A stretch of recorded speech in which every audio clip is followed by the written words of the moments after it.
Ted Kaczynski, a brilliant mathematician, had been living a hermit's life in a 10 by 12 foot cabin in the Montana woods. Uncle Ted talks in my ear. Anti-technology manifesto. Uncle Ted talks without fear. A hooded sweatshirt, sunglasses. Critiquing the direction this whole society is headed. Uncle Ted talks these ideas worth spreading.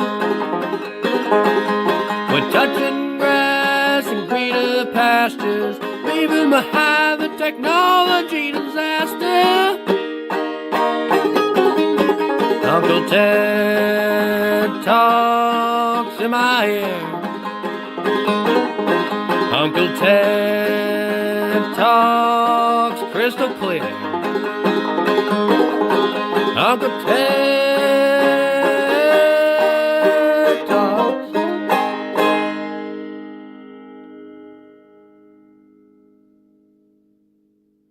When it was published in 1995, a man stepped forward to identify his brother as the Unabomber.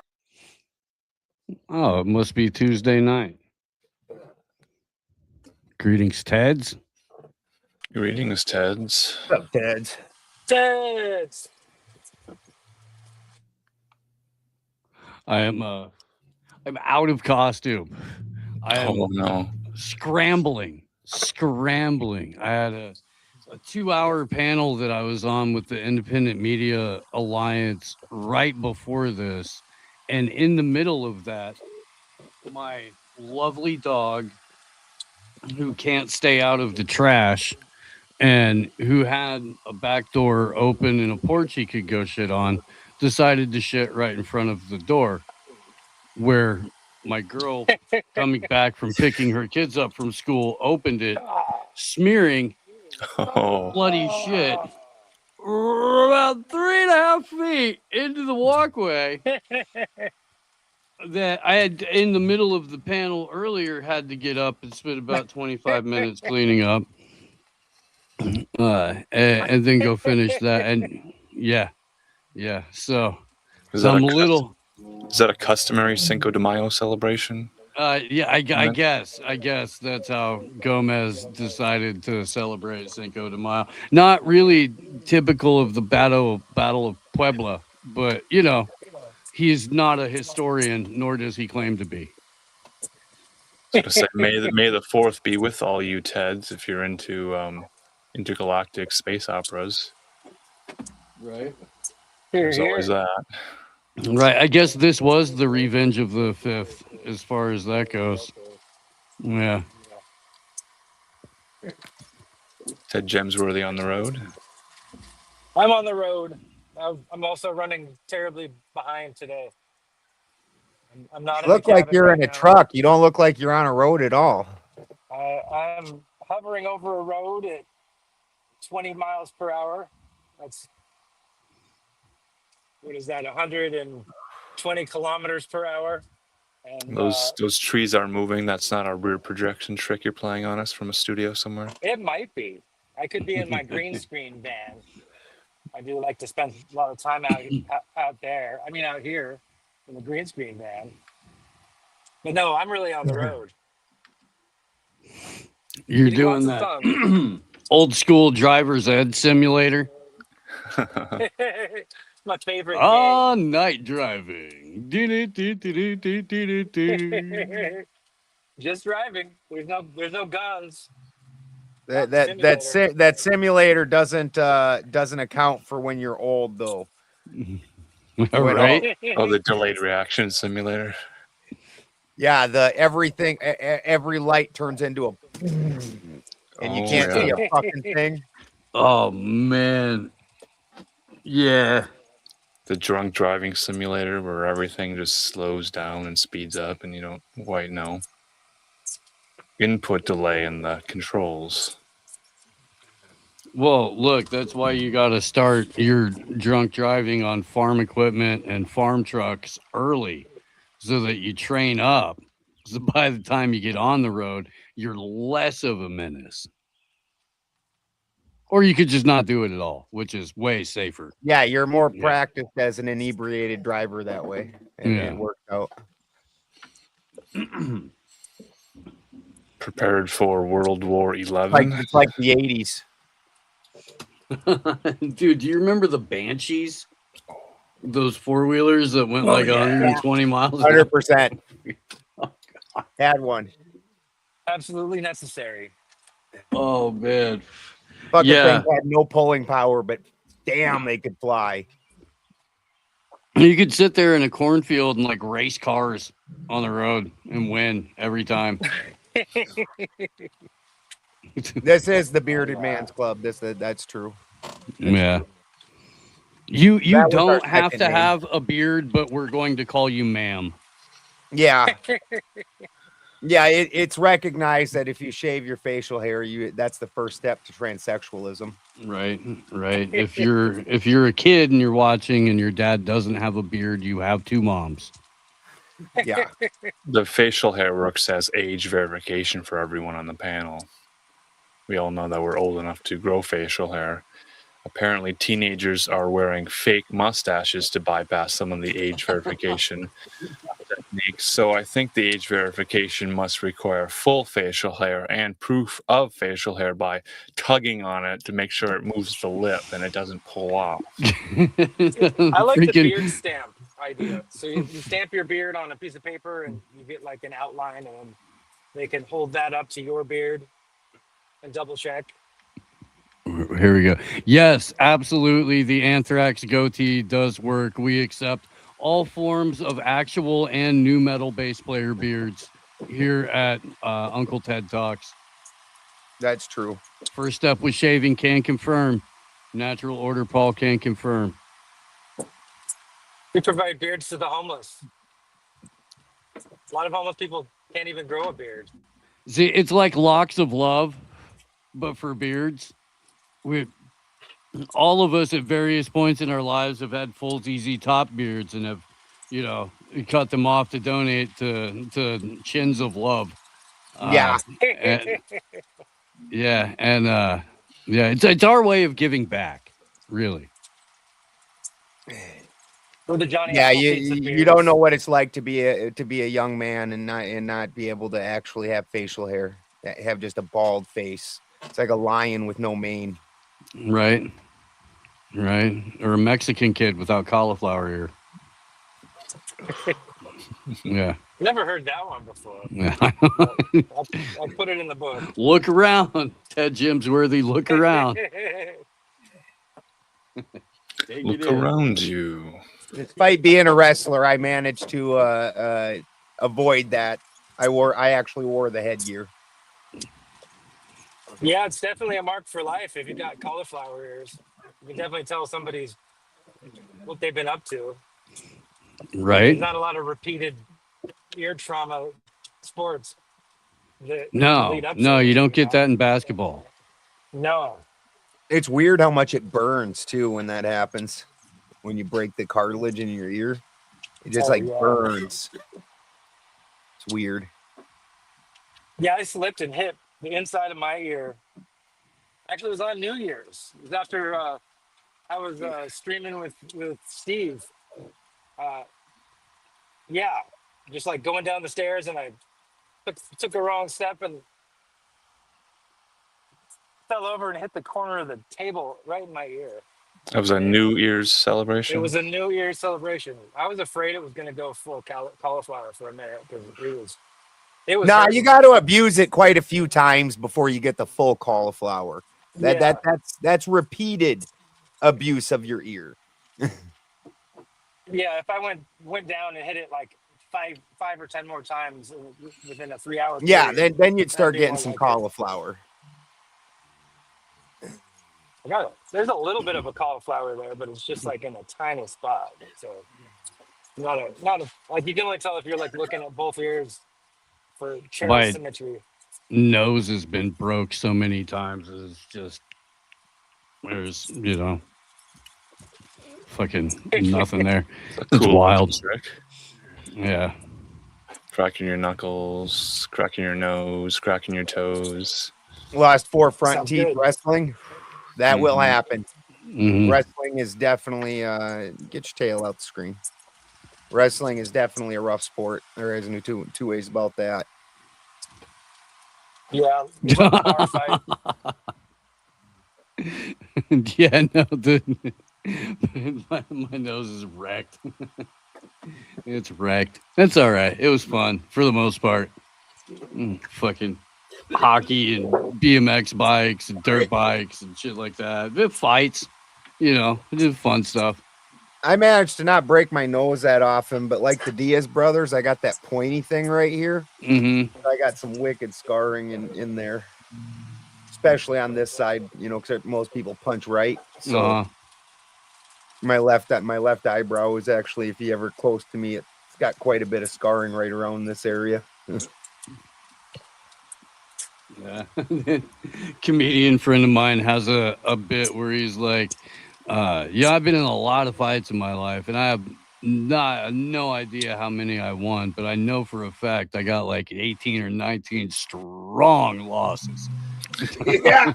I remember each and every one of those. Yeah, I've been hospitalized a few times. I've lost some fights, I've man, won but some never fights, as many, never had my ass kicked like I have by the cops. I've been beat up by the cops, but I think the worst one that I ever took, I got beat with a baseball bat, and the guy broke off my bottom, on my left side, the bottom two ribs, and they actually punched into my kidney, and I almost lost the kidney from it. That sucks. Yeah, fights with friends are fine. We used to have Church of the Big Brown Bag at the Renaissance Festival campground. Somebody would just show up with a bottle, and it was in a brown bag, and you didn't get to take the bottle out of the bag until it was gone to see what it was that you put in you. And every time that we got together, somebody got in a fight, and then everybody got in a fight, and it was fun. They're fighting over the bag, like who can control? No. It's just you get some rowdy youngsters together, and they get inebriated, and sometimes, people start talking shit, or just look over at you and tackle you. Guess I've never played the game. I thought it was like hot potato or smear the guy holding the bag. The differently abled. Yeah. Mm-hmm. The lifestyle choice maker. Hail Germany. There's a rainbow flag on that play. Referees are about to review it. It was fabulous. Right. Fabulous. The ruling on the field stands. Fierce. Yeah. So now I'm looking forward to the BET Awards June 28th this year. It's Cinco de Mayo, Ted Allen. You can't you can't let the Mexican American community that watches the show have a day. Just one day. You're already thinking about Juneteenth. I'm thinking the BET about Awards. BET Awards. Yep. Ted Allen's up there in Minnesota sipping on that Henny. Drewski's gonna host, or is it Drewski? Drewski. He's gonna host it. Is he gonna come out? Is he gonna come out as Erica Kirk? Yeah, is he gonna come out to the BET Awards as a white guy? That's the question on everybody's mind. In full costume, or a white woman. Yeah. He could come. He could do Ricky Gervais and just roast everybody in the room. Sure, I like that idea. Yeah. It's always fun. I want to have a Pimp Your Bulldozer Day.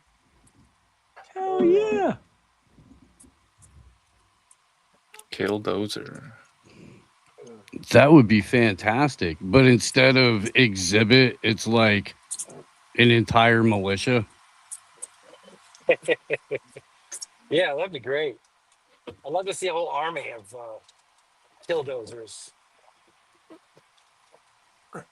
If the whole militia had killdozers, you'd be unstoppable. Right? Yeah. This one's she's an old cat. She's like 14 now or something.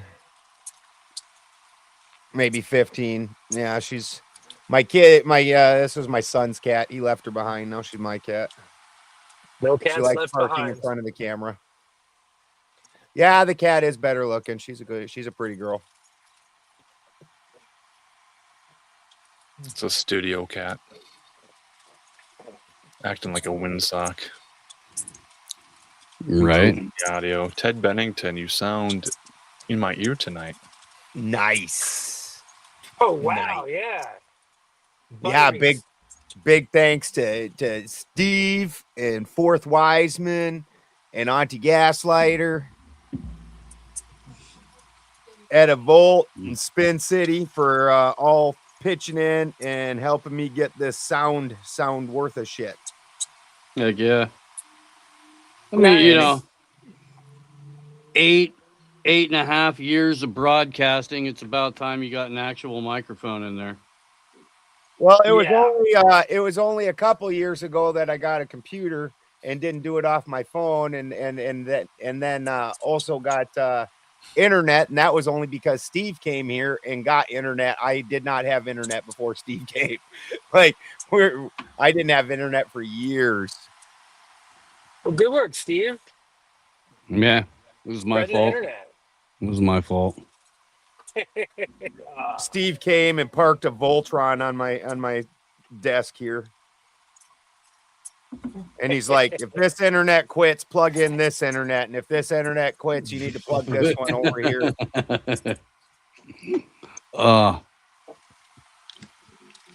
Back when we had Netgear.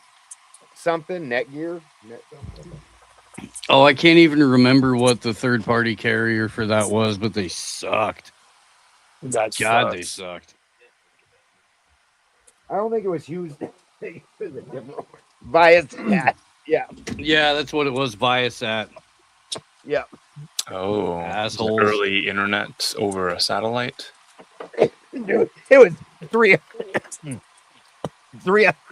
a month for less speed and less data than I have Yikes. now. Wow. Thank you, Oh, Kelly it Boyle. sucks, dude. It sucks so much. Yeah, Like, we ran- hey, it's a good thing I'm not recently divorced and made of money. Wait. Probably a really slow upload speed on that, so it's just downloading. It's hard to get good Well, you can- upload speeds. Yeah, that's. Even business speed.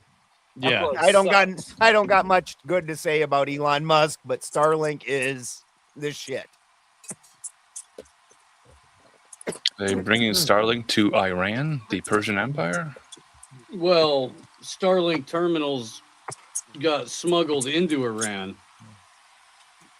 And that's how some internet is getting out. Non-government internet is getting out. Beating the blackout. So they smuggled them in. Just like I'm smuggling farm supplies in the back of this van here. Nice. Got a bunch of hose back Yeah. there. Oh, just some stuff to help things grow.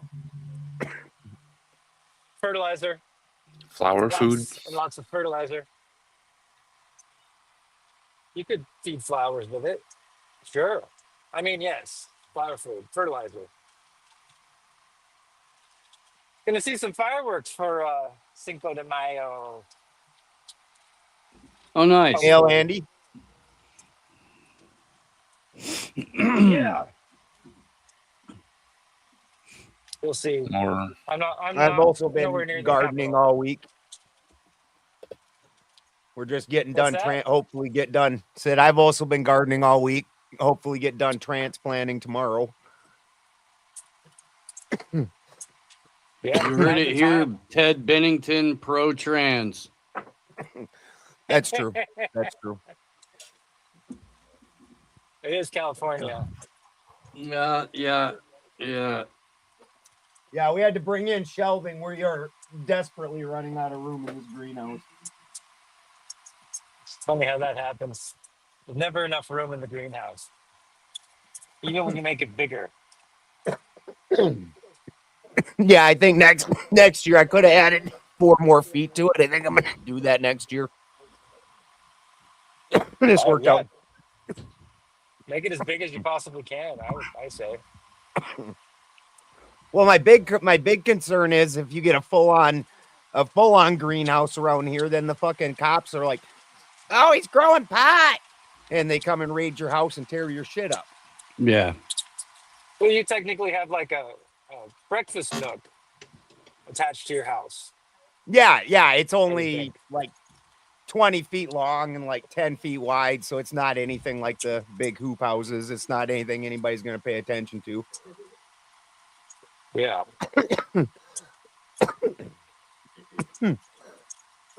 Yeah, we're wild rose. We're not to the planting season yet. We're about usually I want to be planted by June 1st. This year I decided to put up a greenhouse so we could get everything started ahead of time.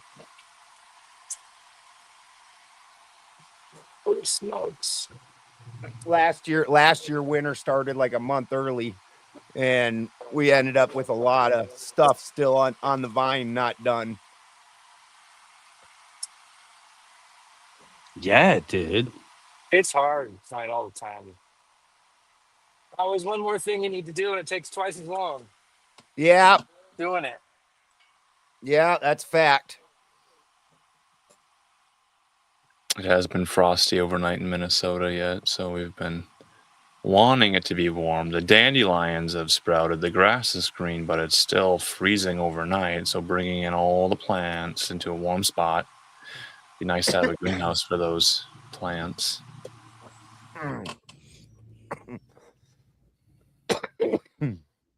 Yeah, if I get them, we started most of the stuff a few weeks ago, so by the time I get it outside, it'll already be like 6 weeks old. Heck yeah. Good head Yeah. start. Even having Yeah. a south-facing window in Minnesota is such a luxury. Just to get that sunshine. Yeah, see, that's part of why I had to do this too, because I'm on the north side of the mountain. Everybody that's on the south side's already planted. Yeah.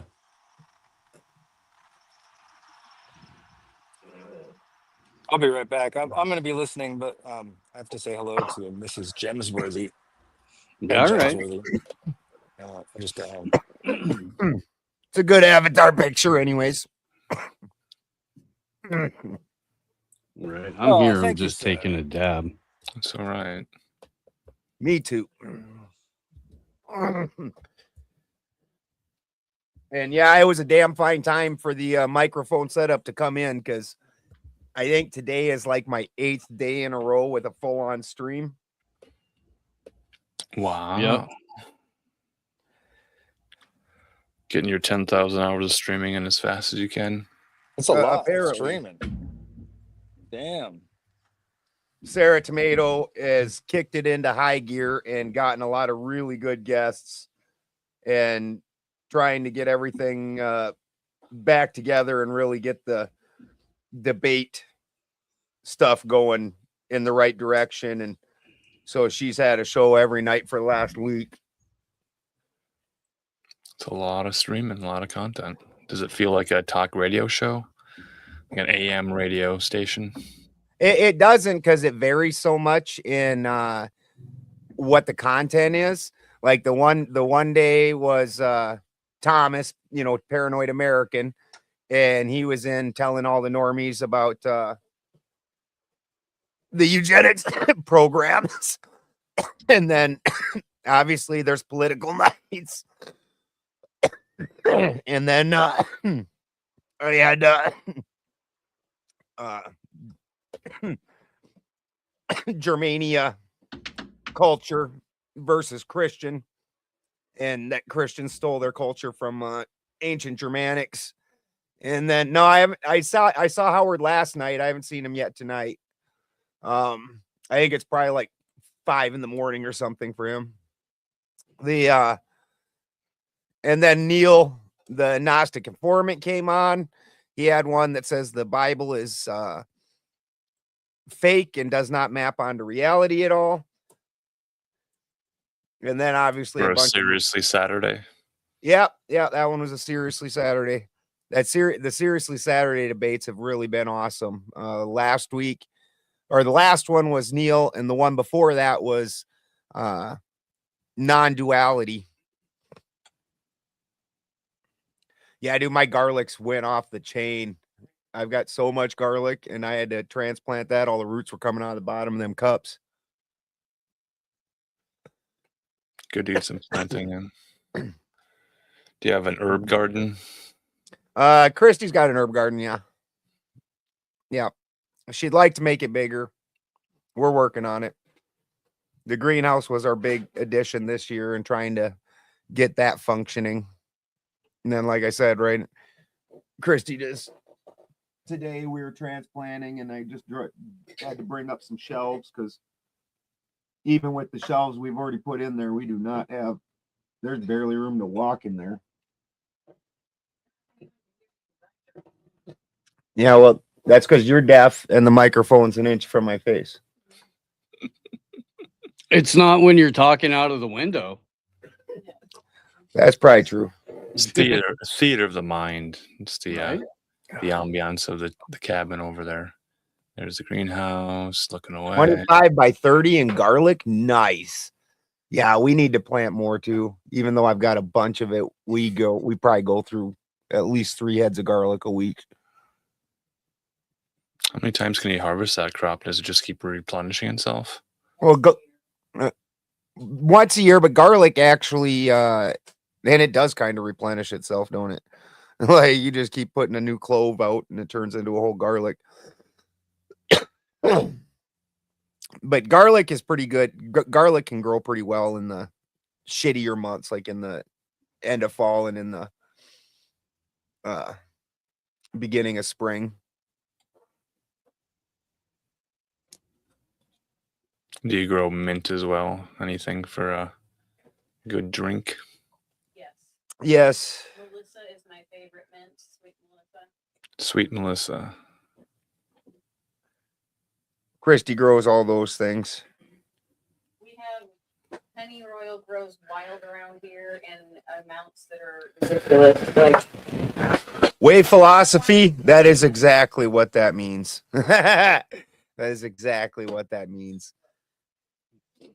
He was talking shit about Jay Dyer and being Freeman's sloppy seconds. Sure. Yeah. Not a whole lot of people on the internet these days. There's just Got somebody in the chat very concerned about Beyonce's outfit at the Met Gala. Whatever kind of demon you think it was, that's what it was. It's Beyonce. She's a fucking psychotic witch. And her mom is a psychotic witch with very bad gumbo. Is she at least done pretending like she's country now? Sorta. Sorta. Yeah, Sorta. Guess I haven't seen any pictures from the Met Gala this year. I know there's years and years back of pictures to still sort through to figure out who's who and what's what. And You have not seen the Met Gala yet, Marcus? Ben, Not do you want to 2026. introduce Salty Santa? Yeah, this is I met Neil on the debate circuit. He's kind of new to the debate circuit, very well thought out guy, into occult things, really kind of matches our groove, has a nice beard. You know, that's so welcome, Neil. Thank you. Appreciate it, guys. from our cabin to your cabin. Neil also Howdy. homesteads. This is Jim, and Jim is everybody calls him Jim, but Jim. And you can't see Steve. Steve's in the top right there. He is. Can't see And, Steve, but you know he's always there. I'm eating. And this is Trying our to- mad wizard Marcus. Love it. Yeah. Speaking of interesting things in society and the occult and the system, shall we say. I just did a cognitive analysis of my niece. Oh yeah, what does that include? Well, so cognition is your ability to interact with, we'll say, reality for now, or commonly accepted normality. And so one of those in particular is, are you able to hold a train of thought in a conversation? Are you able to use either inductive or deductive reasoning on the subject of the conversation to come to new items on your own?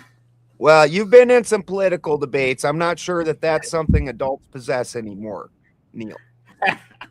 You may have noticed. Preach. Yeah. And then there are reasons that she would have deficits, and, childhood things impact the ability or the timing of the PFC coming online. And so we're working through those as well. And that's most easily tested with items in a series, and then items in a series in reverse order.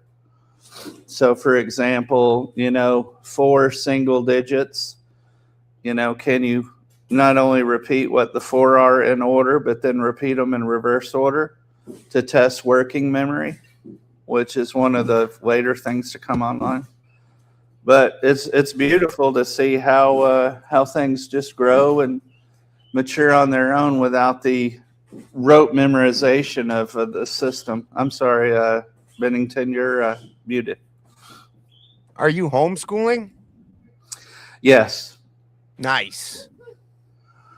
Because after I read, gosh, this was in San Diego with my first batch, as I now refer to them as, the San Diego superintendent of schools says, we are taking these students and creating tomorrow's workers. And I was so pissed off. It was like I was a berserker for 2 or 3 weeks. Everybody's like, calm down. What's the big deal? I'm like, I want them to be fucking Einsteins. I want them to be the artist. I don't care if it's Salvador Dali, but tomorrow's workers? God damn, isn't that just an obvious presentation of the message of what the purpose of the school districts were? I don't know. I thought today's workers are now robots. Yeah, So don't want them smart enough to think on their own, just smart enough to get the task done. Well, there may be today's managers as well who just don't want to get caught, don't want to be, coloring outside the lines because they want to try to hold on for their, when you finish your career. Sorry, sometimes a degree of certainty. Oh, there's no such thing as a pension. Yeah, really, that's what I was anymore. trying to think of, There's really not, though, Neil. I mean, there's no incentive to be loyal to a particular company because no particular company is loyal to their employees. So the incentive is to hop up a ladder and then go from company to company as, some sort of leadership role every 2 to 3 years until you land one big, and then you can just back away and be a board member and spend whatever comes off of the interest on your investments and stuff like that. But doesn't that encourage the spirit of mediocrity? I mean, and sociopathy. What it does is it encourages a culture of sociopathy. I wouldn't disagree with that at all. And you can be a perfectly mediocre sociopath and still rise in the corporate structure as well as a capable, a highly skilled sociopath. The ability to do whatever for the position is the necessary function. Yeah, I jumped out of the matrix, as some might call it. I don't know, probably now when I went to Salk, but having been in the military and seeing all the double speak and reading, I was an avid reader in junior high. So I was like, I don't trust nobody, and it was like, what do I get? And that's why I changed jobs. It was a great time to be a programmer when the internet first started. I even got a job one place. I didn't pass a single test they gave me, but I got the job. I was like, wow. And I got a $10,000 raise. So, I played the capitalism game, but I stopped being a capitalist, especially when I was required to help a family friend by being president of his company. Like being an entrepreneur, I think is organic and reasonable, but just going with a corporate structure, it just wasn't me. Yeah, I can't. I personally think corporations should be banned. I think it's the worst way to do business. 100 years ago, if you started a business and you were an entrepreneur, part of the drive was to build a legacy. And so you wanted to make the best products, and your sales were going to be the best because you had these quality products that you were busting ass and churning out. Right. And now under the corporate model is whatever makes the most dollars. And so there's no accountability, where back then, if the owner fucked up, you could walk into the owner, hey, I want to see the owner. Now you can't even get to anything remotely close to somebody in charge. Well, and I think that's fostered in a way too. As a consumer, you're dealing with Amazon. Like, I believe they're a godless, soulless entity, but damn, it's easy to find shit I need here and there. So, resources, yeah, the resource allocation problem. I was reading the news stories about robots and automation and home building, and I found an interesting report out of Texas about building homes with the materials available to them. The catch here and the business opportunity is that robots are doing all the manual labor here. well, were they using essentially 3D printed walls? Because I've been seeing that more in construction of late. Yeah, here's the news report from KXAN. It's a short video. Now, is it presumptive to give myself a TED name, or is it? I like to ask because then I'm only humiliated once. Oh yeah, nobody's ever allowed to give themselves their own nickname. That's Okay. the rules. Yeah. You happen to have okay. sunglasses and a hoodie, sir. Oh, let's see. Do I have? Oh, my sunglasses are these. They change. And, That works. Transition lenses. Okay. That works. Shit. You can touch mine. In my foot. What? Okay.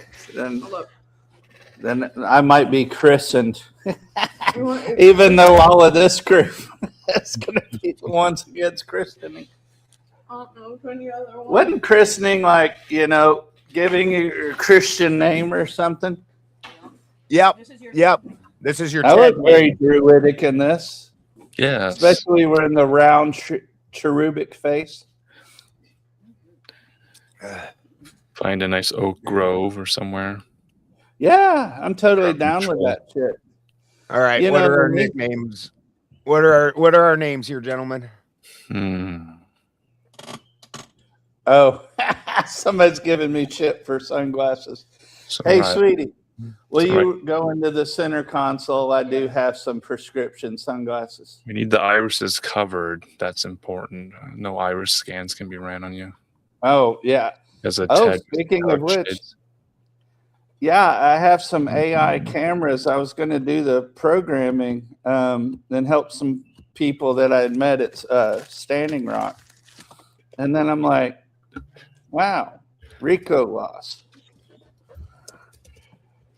Because direct programming is direct aiding and abetting. What's she doing? But apparently, they That's a good they one, are Alan. finding a couple of obscurus. Let's see, Hoodus obscurus. Yeah, Well, I mean, not to be dark, but Steve's. we're I know that deliberating in the back rooms amongst the TED. Yeah, Ted we're Brain trying Trust. to work it out. We're trying to work it out. We're We've working out established your it. TED name, sir. We've established that you don't get to give yourself your own nickname, my friend. Oh no, that's why I'm asking. I present myself before Sounds this like you're esteemed suggesting, body. sir. I didn't give myself go. the Santa name either. I'm well Excellent. acquainted with hazing Excellent. rituals. There we go. Let's. I don't. Is it hazing? Is it? There's no like. There's no like forcing you to get intoxicated or like weird homoerotic see. activity. It's not quite glitzing or nobody's glamming. Nobody's duct taping you to the ceiling. The Yeah. mustache is real. You're not drawing it on with an eyebrow pencil to That's pass an age fair. verification check. That's where you did pass the age verification. No need to haze. No need to haze. What do we think, gentlemen? I think probably Ted Allen's name. I like Ted Bennington's name. The Ted aspect of the Santaski. If you're nasty. A little close to Sandusky, though. That's tragic. It is. I don't know. I don't think we should do them like that. I think it might be Ted St. Nick by default. Could Yeah. be. All right. So All right. what we're going to need you to do briefly is remove the glasses and the hoodie as Salty Santa, and then put the hood back.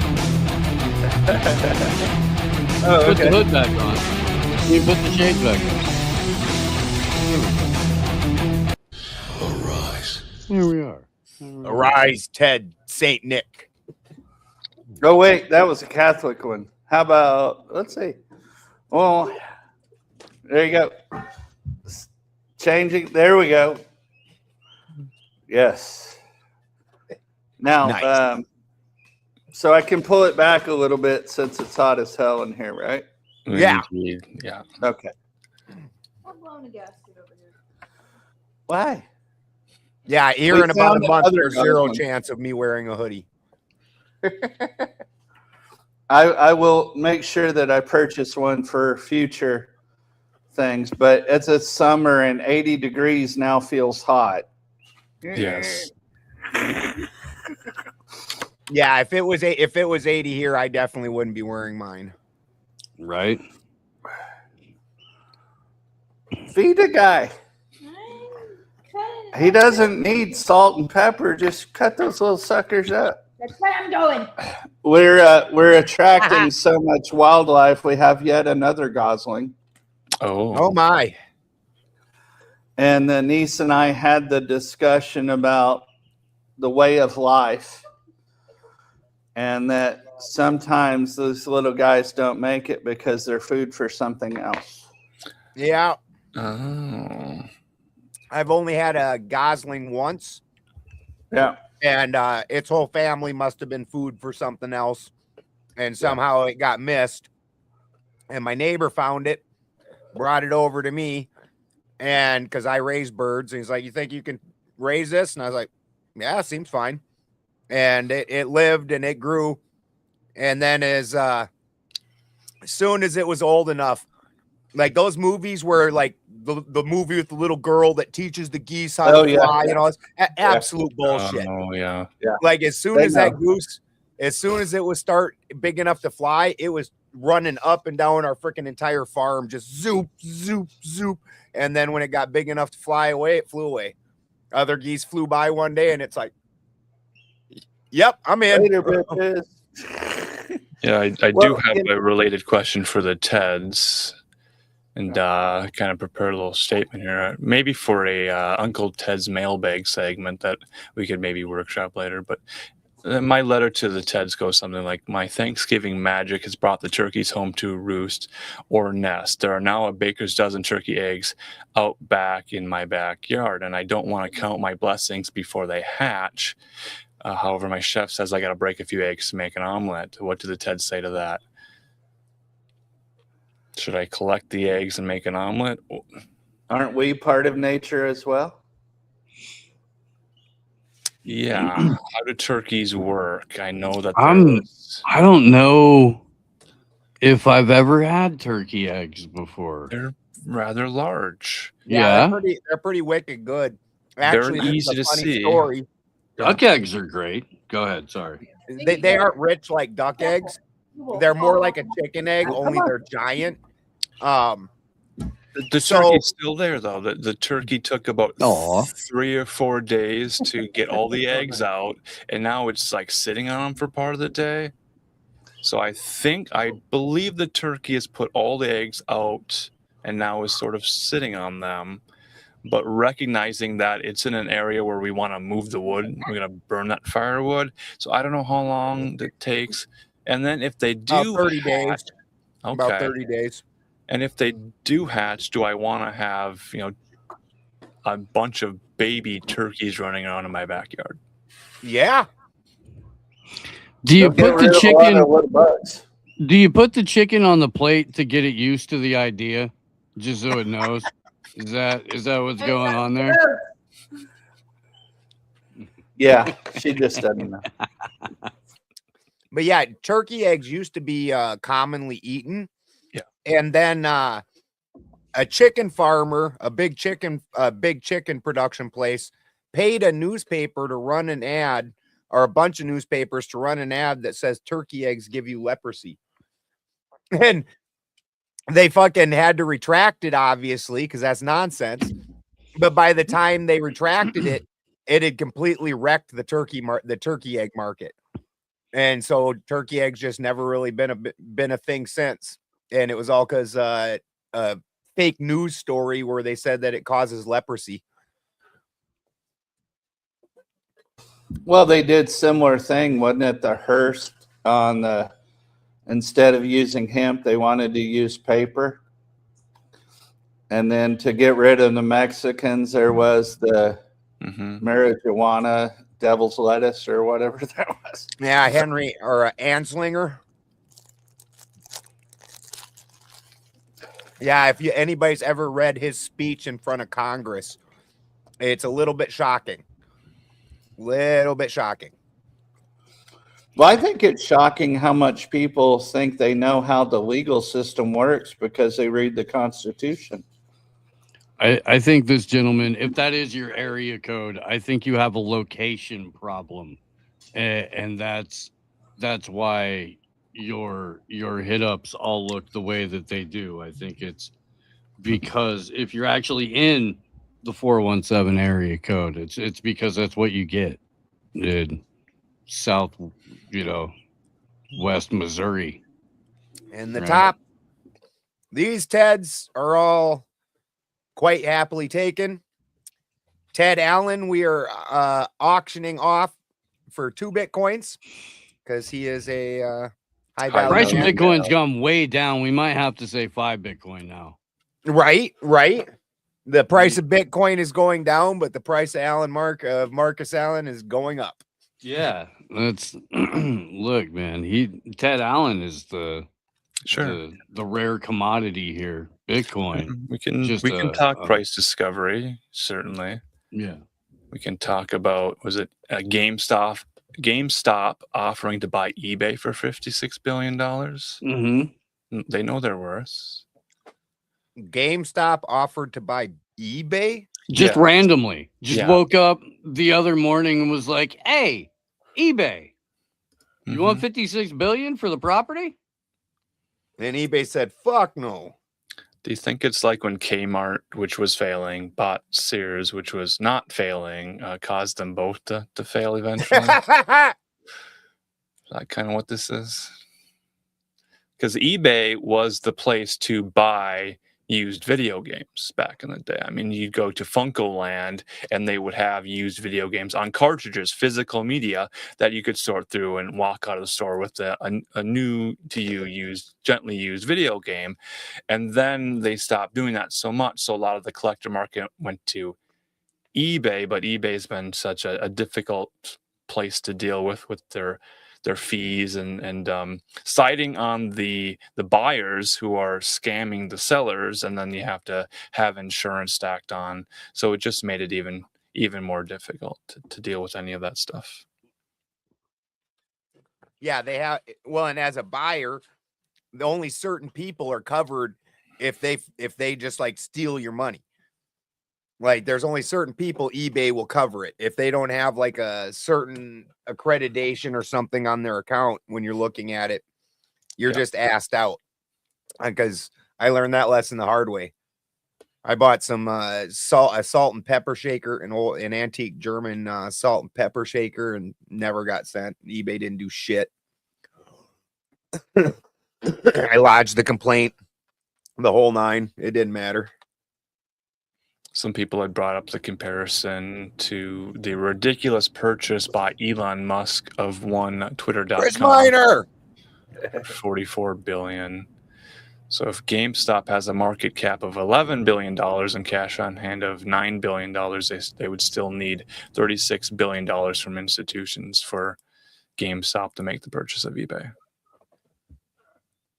I could just do what Elon Musk did and hit up Larry Ellison and the Saudi Wealth Fund and the Qatari Wealth Fund, and he can a couple of Trump's buddies. You can't see who X Holdings is. Those names are actually redacted. The parent company for all of the other X related properties, which now includes X Payments. Because if everybody remembers, when Elon Musk was talking about purchasing Twitter, he had that little meeting in maybe it was an interview, I don't know, but he was talking about how in the West there's nothing like WeChat here. So I thought we should buy Twitter, copy WeChat, and there you go. He told everybody before he bought Twitter he wanted to turn it into China's WeChat, and then convinced a bunch of dupes that he was saving my free speech in the process of it because he let a bunch of partisan hacks back on. And people were like, oh, yeah, he's great. Yeah. That free speech thing is in question. An author on the X platform reported being banned after tweeting about Palantir's manifesto thing that they put out, kind of going point by point, and then covering the Silicon Valley fascism and the war on democracy. This author, Gil Duran, is publishing a new book called The Nerd Reich, but said that it was officially good one from X after tweeting. Damn, that's a good name. Yeah, that's a good one. Yeah. So I hear Palantir and Peter Thiel had a good week this week. Stock wise, price wise, marriage wise, Congress wise. Yeah. A series of good weeks. Peter Thiel and Palantir. Alex Karp. I feel like Alex Karp should be talked about equally as much as Peter Thiel, and he doesn't necessarily have the neatest anagram, right? Because Peter Thiel's is the reptile. Shout out to Foundering, my friend of the show, for coming up or figuring that one out. But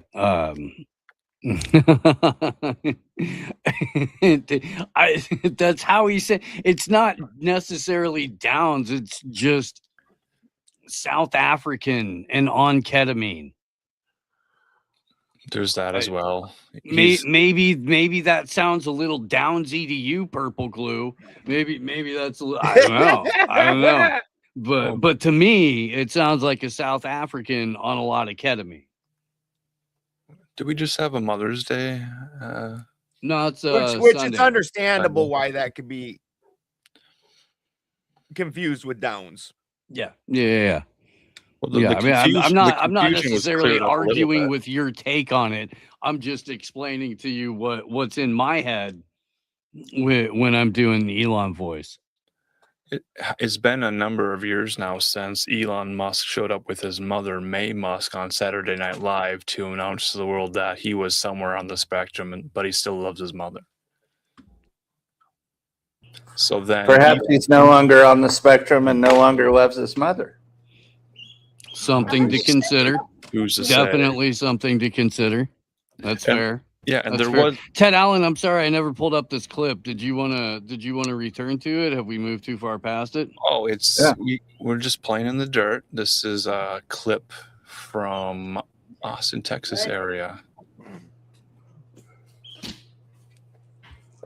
Considered a big sandbox to play in. A rather unusual home is in development south of Austin, made Sounds of all right. clay, built by robots. Terran Robotics, a tech startup, is aiming to use the cheapest material on Earth to solve the housing crisis. This week, they completed construction on their very first home, and KXAN senior science reporter Eric Henriksen takes an in-depth look how the company plans to reshape affordable housing across Pause. the country. Pause. They said, you know what? I bet you we can get them Mexicans back in some adobe houses. We pitch it right.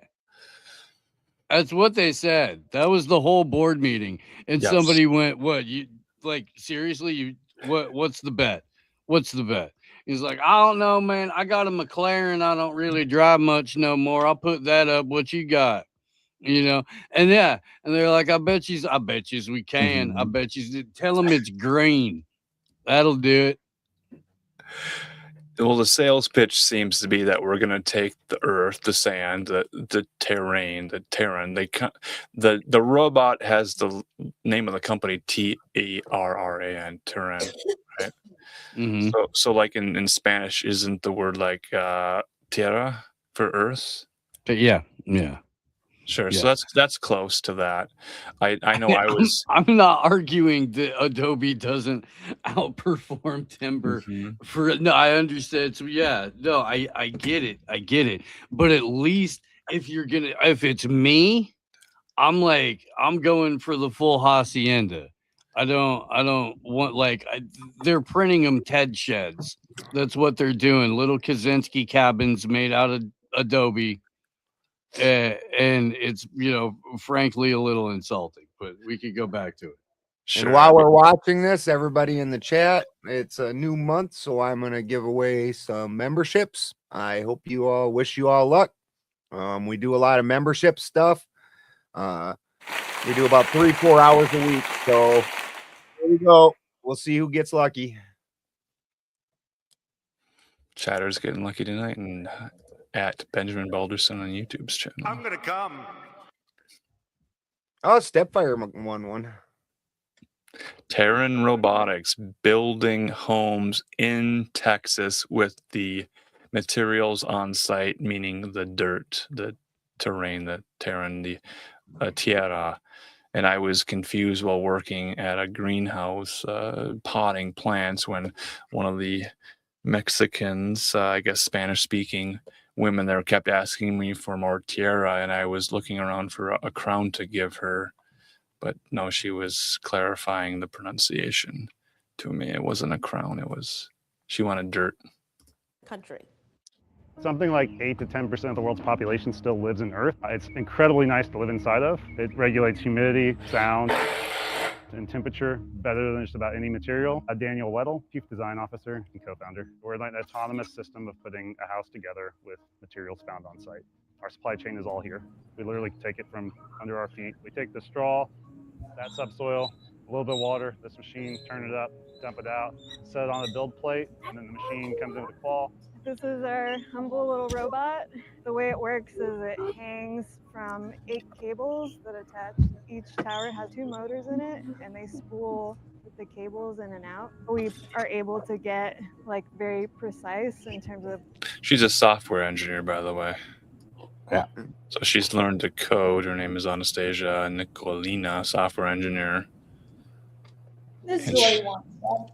building. No idea where that name's from. Yeah, where could Jesus. that? Nicole Boston. Molina. Like that's like a wrestler Russian name, like in the 80s when you wanted somebody to It fucking really is, dude. She was the villain in the fucking Glow era. That's- yeah. she had a cape. She So had two now- dudes look just like freaking Ivan Drago. So she is right Princess behind her at all Anastasia. times. Yeah, okay. Royalty in Texas, remembering the Alamo, building Adobe earthwork homes with robots through software engineering. Hey man, I'm all for the whole Earth Dome, Earth Home type thing. I'm all for finding dude would love nothing more than like a mobile hempcrete, Now that's what I'm talking about. truck. Like that would be rad to just pull up to a job site with a hempcrete truck like it was a concrete truck and do a pour. I am all for it 100%. I thought it was hilarious that they're selling Adobe tiny homes to Texicans because that's funny to me.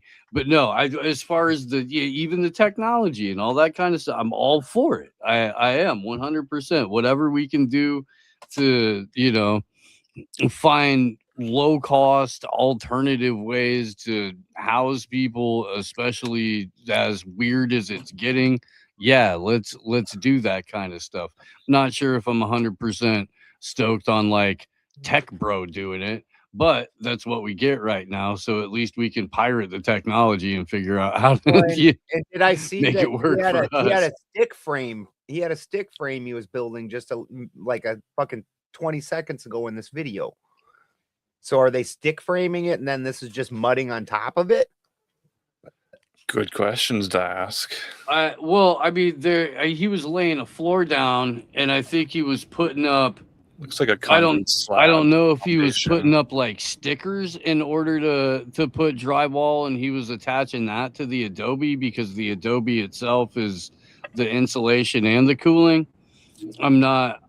We could go back to see if he was doing like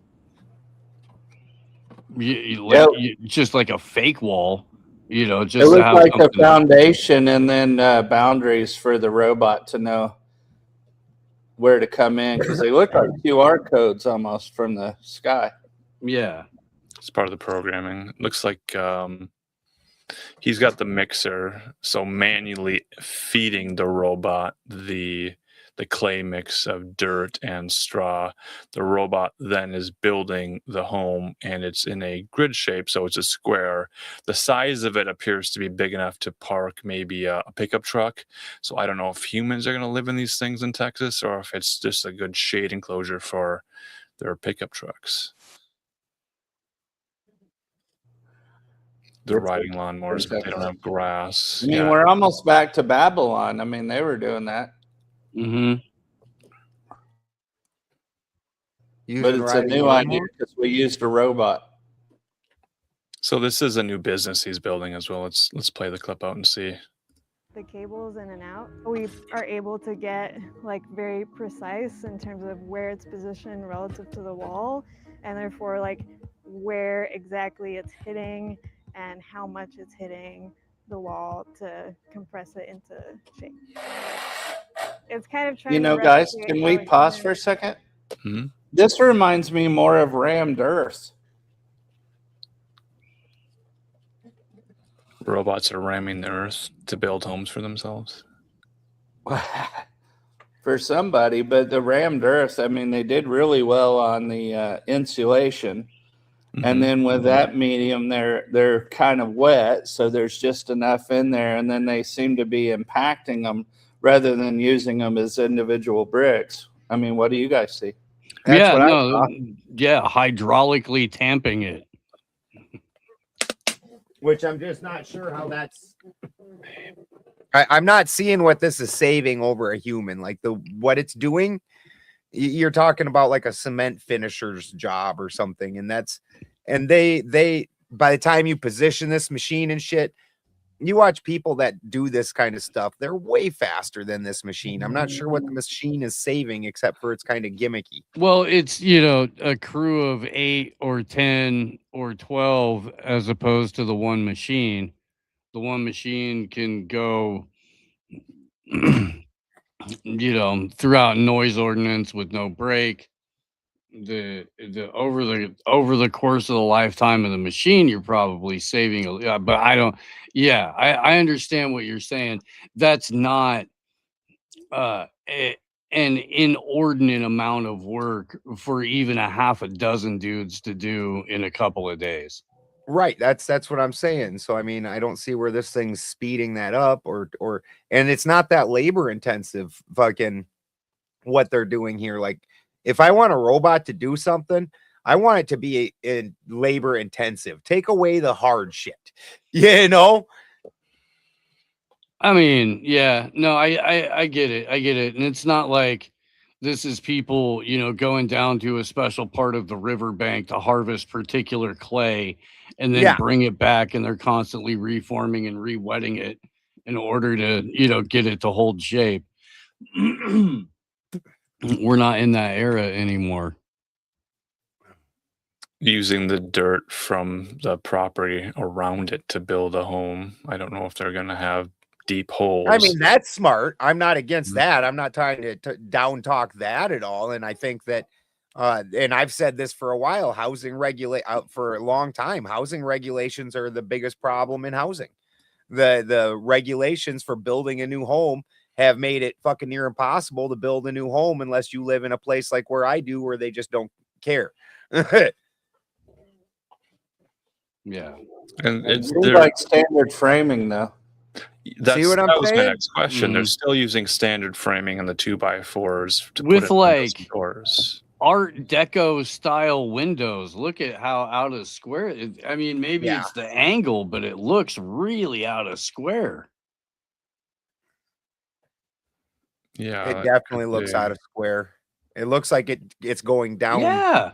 Coming together at the left side. Who's doing that? Well, maybe they're allowed to catch water there because that's just enough pitch to collect water. If the window's square, there's just enough pitch. Yeah, but it's under a fucking extended eave. Yeah. So how's the water gonna get anywhere to get caught? Maybe they thought square wouldn't be cool. Gotta leave some of that floating. Gotta leave that float there, Steve. They're giving it extra float room.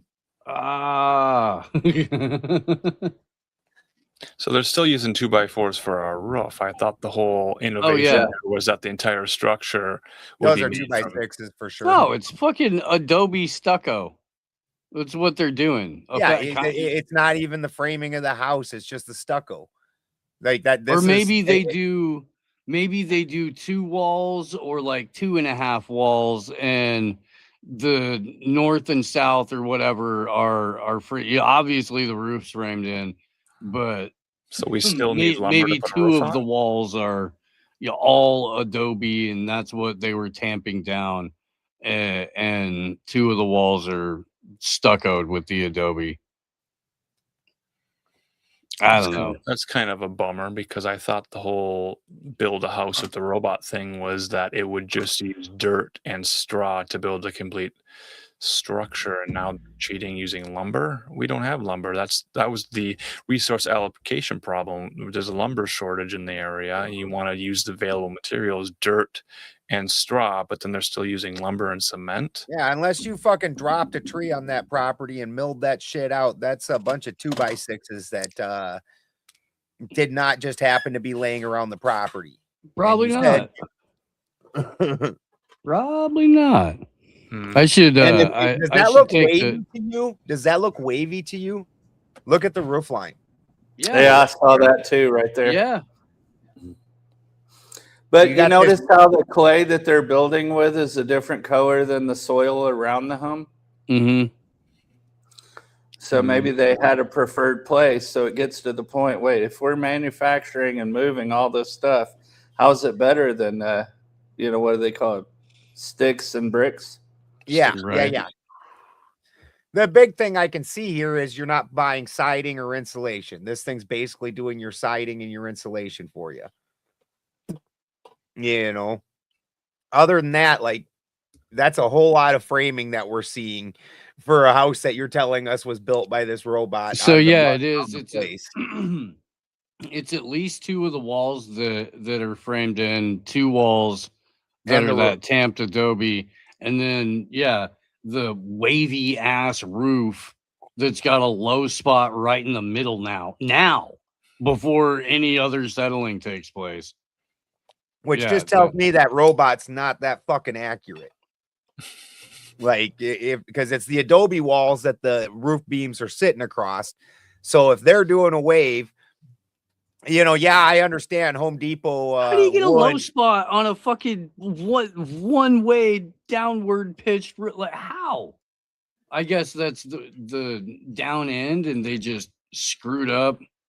Yeah, look, the butts of the 2x6s Yeah. are pointing at us, so it's going adobe wall to adobe wall. So whatever this robot did, it was not very fucking level. Dude.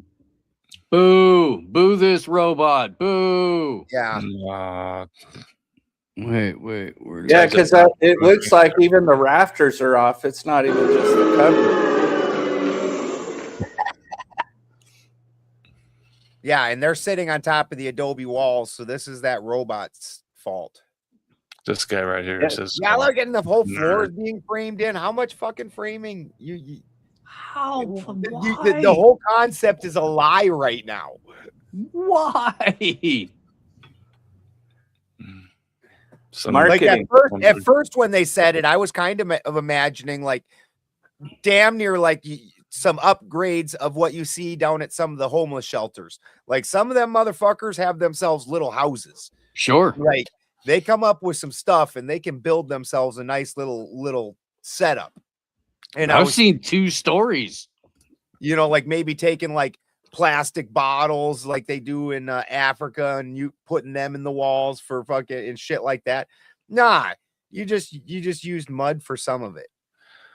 And my disappointment was in the reveal. I had seen Star Wars and they had those rounded shaped homes and it was nice and round. It looked more like an igloo.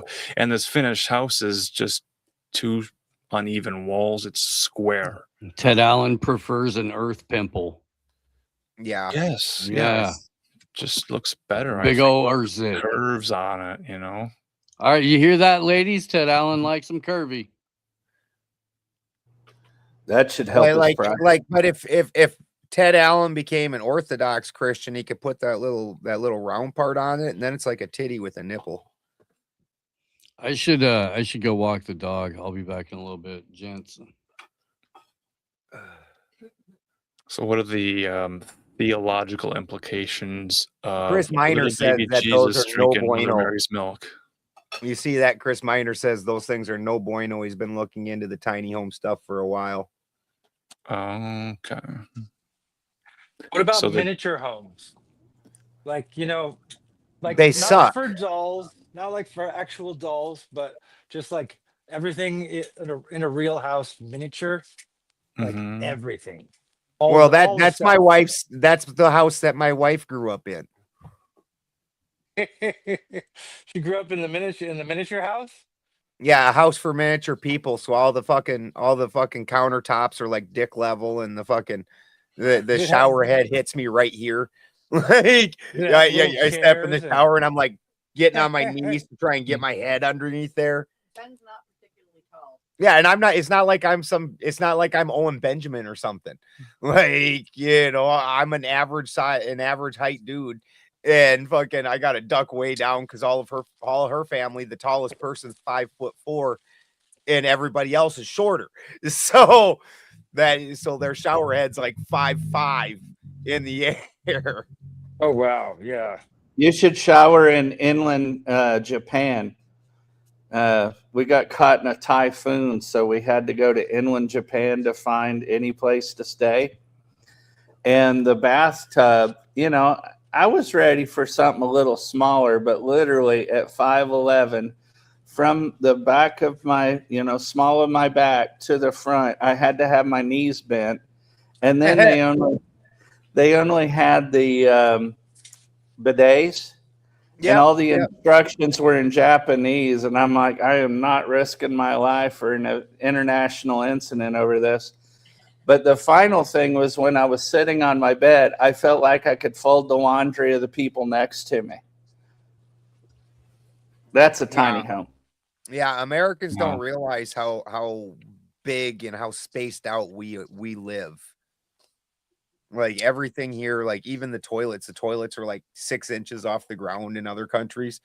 Like I remember that when I first went to fucking Germany, and it was like 10 of us, because we all had to go to the bathroom because we just got in from the trip, and we all go in the bathroom and we're like, is this a kid's bathroom? Is there an adult toilet? And Ted Nick said he was in Japan at the time.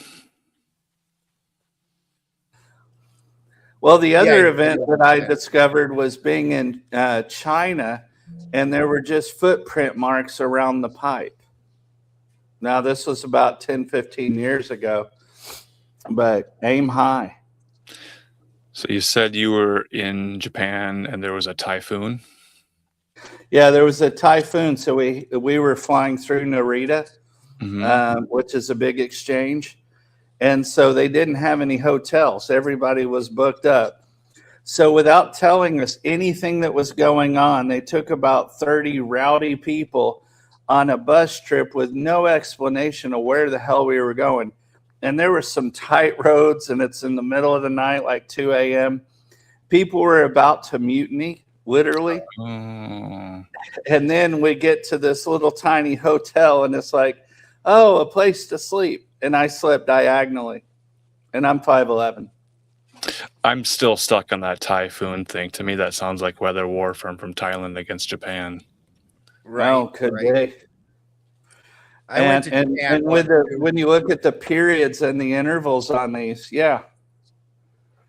I went to Japan once also, but I didn't ever get off the plane, so I don't talk about it. It's it was a stop, and the plane I was connecting on was still the plane I was sitting in, so we never got off the plane. I've been to the airport in Japan and looked out the window at Japan, but I've never actually set foot there. Well, the thing about, I think it's bad, but I think the thing about the airports is they almost all look identical. You can't tell where you're at. They all have a McDonald's. They all have, whatever else. Perhaps there's a local fare, but for the most part, you don't see any of that until you're outside of the airport. I'm hearing the presence of Ted Gemsworthy. Oh, shit. Sorry, guys. I'm glad you're here. So, Alan, you were bringing up the disappointment of seeing that it was only 2 walls and then the other ones were stick and regular insulation, I assume. Were there any other reveals in that video? Well, it looked like they at least stuccoed those walls, so I wonder if they filled them also. I don't know, though. Well, that was a news story that was getting a lot of coverage, maybe for the wrong reasons, people just joking on it or clowning on the thing. But to see robots building square structures, it's kind of a brutalist architecture style anyway. Wouldn't there be a better opportunity in building curves and shapes and things that aren't 4 walls and a ceilings that would just have on the landscape visually, it would look more interesting? Well, that fucking robot couldn't get just a straight wall done, so I wouldn't expect it to start doing other shapes. Sure, and 3D printed objects could, in theory, have more shape to them, more interesting structure, but I didn't see that built by this Terran robot thing, which was reliant on wires, so it was going back and forth on these sort of fly system wires and all that. Which would mean that it would be impacted by the weather, and especially any wind. But the other thing, I'm just thinking about the sticks for the framing out of that wall. They couldn't use stucco all around it because the wood, especially green wood, that's going to be a factor. and then you're putting on a wet composite, you're going to have some serious rotting going on, and it didn't look like it was pressure treated wood.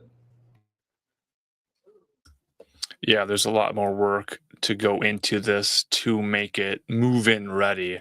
So maybe it would be okay for a shade structure to park a truck under. That'd be a hell of a window to drive through. Permanent taco stand. I'd be down. Those are the best taco stands when they're that small, though. Or it would be a parking place for your food truck to have a kind of a structure over it. Keep it out of the hot sun. Yeah, that's a nice evolution of things. I used to like my cheap Chinese and my cheap Mexican places. That was called Terran Robotics, right? It was Terra. Yep. Terran. It looked like I got their website pulled up. Yeah. Do they have an IPO coming up? Is there stock options we could get into? But why only 2 walls? Because that's all the robot could effectively build, I guess. Yeah, that makes sense. Square and parallel. And then, filling in the floor, that'd be the same feeling where you're using composite materials. They're not going to heat and shrink the same way, expand and shrink the same way as different temperature climes. And that would be my next clip that I would bring up. If you're in an area where there's a lot of clay and you build a structure on a foundation of clay, the hot sun, the cooling, the heat, the dry really is difficult to maintain structural integrity. So building a number of this is some fucking horse shit too. I can't get a price. I was curious how much them fucking pieces of shit cost. Get a quote. No. Terran Robotics does not publicly list a direct purchase price for their construction robots, as they are a technology developer focusing on using their autonomous systems to build homes rather than selling the robots directly to individuals. So you got to be on a business plan with these fuckers. So then what would be the cost of the entire setup for the 4 towers, the wires? Is that all steel? Are they using any copper? There's quite a setup cost. So if it's to solve the need for affordable housing and the whole setup to get the thing going costs more than an actual affordable home, how many? Well, and then you're still having to use stick-built stuff and normal stuff anyways. Right. The lumber. Yeah, you're And not really getting if it's forested wood, then that's young growth wood. So it's just not as stable as old growth. That's a fact. The rings are so loose on these. They get these trees that grow so fast, and then they feed the hell out of them. And you look, the rings are really wide, and they come apart real easy on this newer wood. Well, it's nice to see in our barn we have that old wood that's like heavier than shit. Yeah. And you move it around. I'm like, okay, that board's not going to break. And then we come back from Home Depot with the warped green wood or whatever. And it's just like, oh, shit, I feel cheated every time. Yeah. Shit's half dry by the time you get home and it sits there for 2 days. The shit's warped. It like it was straight to begin with half the time from Home Depot or something. Well, I try to cure. I don't know that that's accurate as a term in what I'm doing, but I'll buy a grade 2 cedar, for example, and let it sit in my shop for about a year just to dry out over time. Then so I can use it out in our garden. But if I put stuff straight out there, it just warps. Yeah. But it'd still be straighter than that building. Yeah, that was real bad. I don't know if they thought they could get away with it, but that roof line was horrifying. Like, holy shit. Can't sneak past the Teds with that. And I live out in the mountains where these were all kit cabins that people slap together themselves. So there's some pretty rugged construction out here. It's pretty rough. Like I had to replace a window in my place because they literally had the window in backwards. So the sill was sitting, and it's a window that's like 10 feet in the air. So it's not one that they played with much. Well, the sill was backwards, so the water just caught that whole sill. So I had to take and tear out all the wood around it and replace it and all that. That's a Super bummer. annoying. Yeah, they straight put that window in backwards. I have to admit, for the most part, we're good here. Whoever it was that put things together got, double pane windows and all that other stuff for me. So I'm only kind of roughing it. Yeah, this place isn't too bad. I mean, it's got quirks like that, but all around, it's not a bad place. We were pretty happy when we got it because we weren't expecting the house to be this nice. Right. We had been to the property when we bought it. We were actually in like, I don't know, fucking some other state on the east side of the country when we purchased this. Well, I grew up for a season in a house that was over 110 years old in 1977 or so. And it had quirks. We'll call them customizations. How about that? Yeah. Pre-planned customizations. Yeah, my, and I don't blame them. My first construction work was pretty fucking horrible. I mean, I know how to do electrical and plumbing and stuff, but I don't do carpentry and roofing and all that. Like I've done, I could do siding. I went when Christy and I first got together. I made this like, just like a roof above a open room area that was up on the second floor, and there was no walls around it or nothing. So it was just like a nice little sitting area where we could look out at the mountain and shit. And I put a roof above that. And I thought, the way shingles work, you just overlap.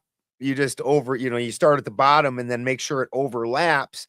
And so I'd gotten this sheet roofing, where you roll out just the whole sheet of shingle, the roll roofing, and it was all torn up. So I just took each of those pieces and acted like they're shingles and overlaid them. And I swear to God, when it rained, it leaked worse than if I'd not done a fucking thing at all. I was like, oh, that's so bad. Unfortunately, I injured myself right as we were putting the roof, or prepared to put the roof on what we called the Taj Mahal coop, way overbuilt, and I'm like, oh, it's fine. We'll just get the rafters up there, the boards up there. And everybody's looking at me like, who? I guess I'm the only one who can lift those. So then we ended up having to use the plastic tarps. It felt so uncool. And here I am publicly shaming myself about it. But you know what I found living on a farm several times now? You do what you need to do, and all the chickens survive but one. So I now refer to them as the Spartans. And you said they're staying in the Taj Mahal coop?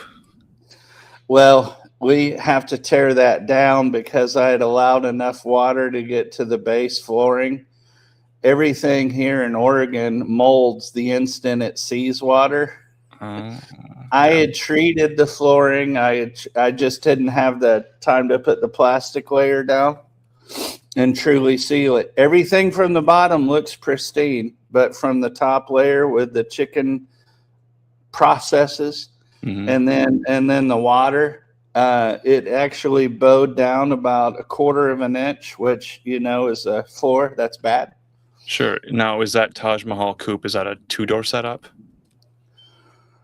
Yes, in fact, it was. And then it opened up to I think it was 16 by 30 run, because we wanted to scale in case food resources became more interesting. Did you install a moonroof or a sunroof on that? It wasn't that cool. Stereo radio? Well, there was radio. You got to listen to something while you're up there. It's that Goya music, isn't it? Sort of a dance kind of a music from that area. Well, I was thinking more Iron Maiden when I'm working on something, keep the juices flowing. I'm just going with the Taj Mahal thing. choice. Oh, yeah, that's of course. Yeah, see, you I got would me. not I have got guessed the that edibles looking at kicking you. in. Would not have guessed that looking at you. I listen to a lot of hillbilly music and folk music, but if I don't, it's like Iron Maiden or fucking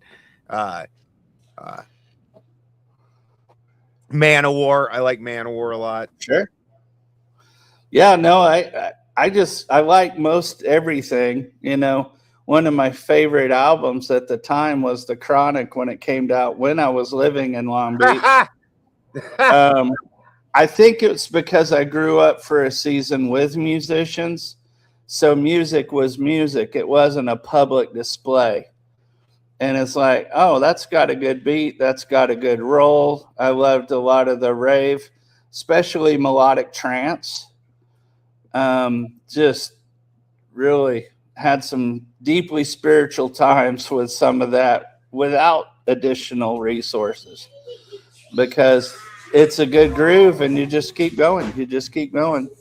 Now, let's see. I have Alicia Keys in my playlist. And of course, I've got, what's my celebrity crush's name again? Always Krauss, Alison Krauss. And, all that. So I like a lot of old blues, like Delta blues. I love the Chicago blues. She's more bluegrass. Albert King. I listen to Alison Krauss. All the way to the Kentucky Headhunters, Tesla, especially 5-man acoustic jam.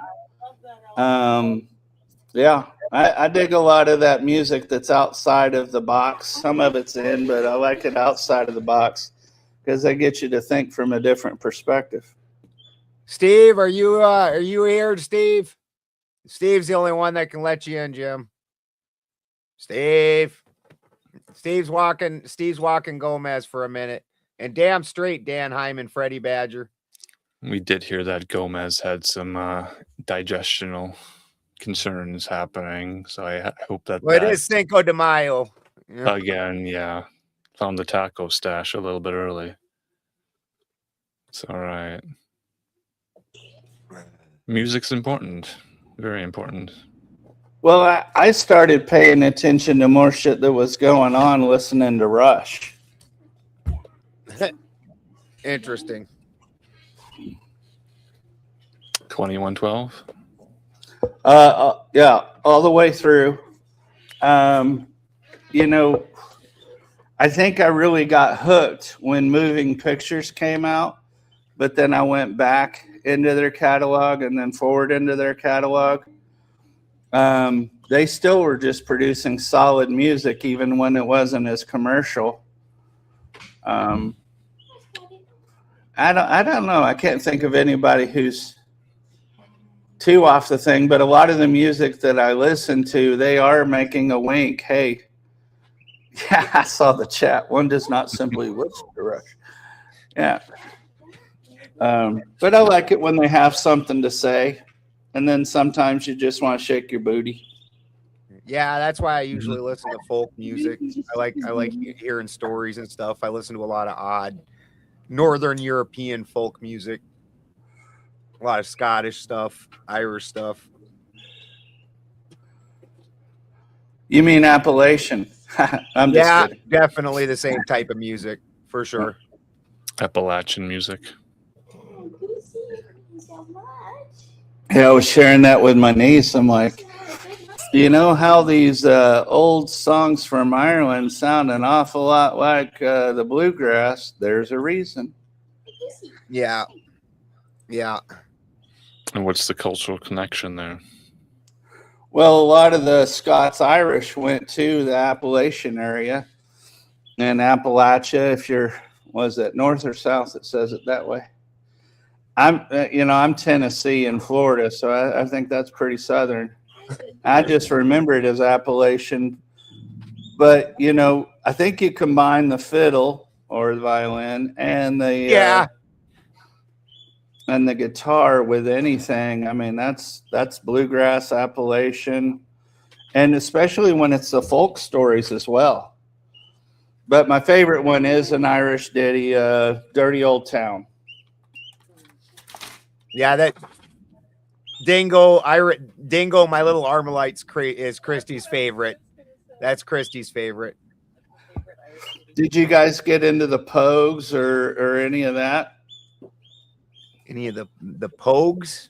The Pogues were an Irish band that did a lot of the older songs as well, or Dropkick Murphys. I know we know Dropkick Murphys. But I would they're a little libtarded these days for my taste, but back in the day they were awesome. Well, I listen to any band that remembers, was it 400 Years of Oppression now? Right.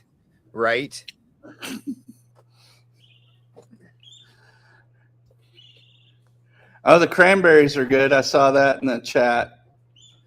That's because the Irish weren't smart like Robert the Bruce.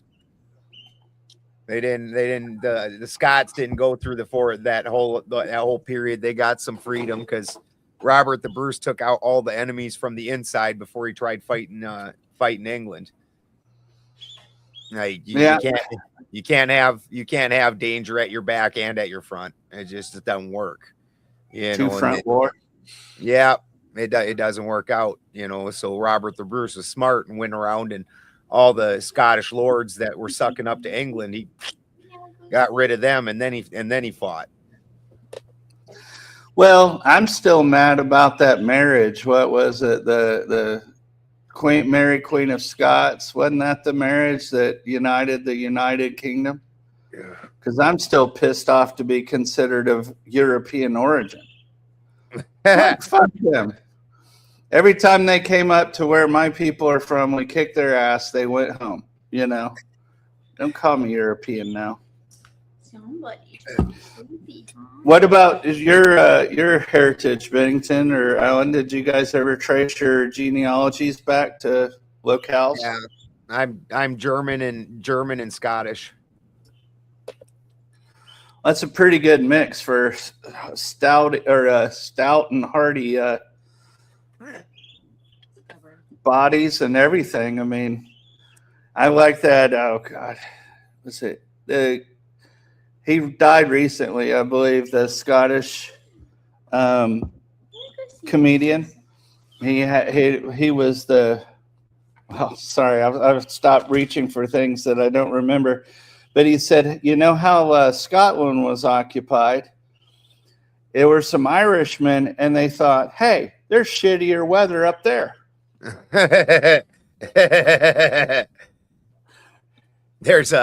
In Ireland, I don't remember if it's a tablet or a scroll or something that they found recently, but it's from the Viking era, and it says don't go to Ireland. The weather sucks. The people are mean. Like, don't go there. It's just uncomfortable. Yeah, I live in basically the same climate you do, where everything just fucking rots from moist. I'm in Humboldt, Northern California, so it's right, just always moist here. I came here from Arizona. You can leave wood out for a year and a half and it'll never get moldy. I come up here. We had some plywood laying on the grass, I swear, for 2 days, and it had mold on it. And I'm like, yeah, we ain't in Kansas anymore. Surely. I took apart an inverter recently, one of our inverters, and all inside of it there was mold. I'm like, how does metal get mold on it? That's amazing. Like, no, I mean, it obviously wiped off, but I'm like, how the fuck does mold grow on metal? Like, everything molds here. Yeah, I'm from the land of 10,000 lakes. Same thing. Lots of water, lots of mold. in the summer with the high It's humidities. it's different where you live though. You've got crazy humidity here. The air's moist, but it's not humid. I don't know how to explain the difference, but it's not the same. It's like the air is like got water in it, and it actually forms into like a drizzle sometimes, and they call it Humboldt rain. And it's not even raining, that's just dropping out of the air. But it's not humid like where you live. And then also we don't have the fucking hummingbird sized mosquitoes that come in giant swarms. Those mosquitoes may be nanorobot drones. Influenced by heart. Right? Indeed. Yeah. Yeah, Minnesota has got so many mosquitoes. At least here, the water is mostly moving, so it's not really stagnant. So you don't get all the mosquitoes and shit. The bats love to eat the gnats and the mosquitoes. So there is that element of living near water sources, ponds, rivers, and then having the mosquitoes. But then you are always welcome, Chris. Ted Kriskinski. You know this. Just have to share them a link. It's a new link every week, a new room. So, right. And in Minnesota, with the climate is sort of where it's like you want to bring things out to air out and dry, but that doesn't happen because there's the morning moisture, the dew on everything.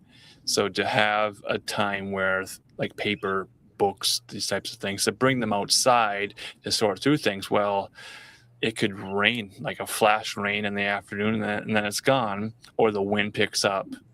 So having temperature controlled storage facilities is a huge business. But when we're approaching garage sale season, as I'll call it, kind of after June 1st, when the schools are out and people are wanting to make some extra money, and we'd have garage sale season kind of for that first week or two of June is when everyone has it, all city sales. You kind of fight against the weather. So people kind of put them in their garage. That's why it's not a yard sale. It's not a car boot sale. They have to set up a garage structure because it could get too hot, too cold, too windy, too many different factors that could destroy the stuff that you're trying to preserve to sell. Nice, Chris. Yeah, we have the opposite problem here on the shittier weather days when everybody stays in their house.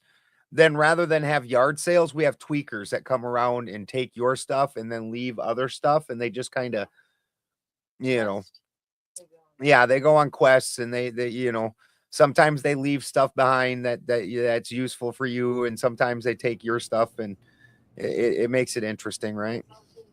So kind of a white elephant gig. And it's bad here, dude. It's like nothing you've ever seen. I mean, holy shit. the tweakers and fanny addicts here are crazy. Like some of the things they'll steal. We know this one lady that's definitely a tweaker and fanny addict. She stole a whole house. She stole more than one house. They were sheds. They were giant. Was it an ice house? No, one of them was a house. Fishing. Yeah, because the guy moved off his land and had a house that he lived in on the land, but he moved to the city, and he came back and she stole his whole house. Yeah, this tweaker went around stealing buildings. She would dismantle the whole fucking building and then just take it. Huh. Like, well, isn't that just late stage capitalism? Right? She's highly motivated, and they have companies that just buy other companies, dismantle them, and take them somewhere else. Right. Now, I'm curious. Could we get wasn't that what doing Richard Gere did in Pretty Woman? Yeah, that was his job. I didn't hear you, Alan. What was it? Well, I'm concerned that she's stealing things, yes, but my question would be if she's dismantling them to then rebuild them somewhere else. Does she put them back? Yeah. No, she built it. She has a house now that's the guts of a house and 3 sheds that she went and stole all the pieces from and rebuilt them as her own house. So she's using the materials she found to build a new home for her, and it's not the shed itself being rebuilt as that exact shed. No. Okay.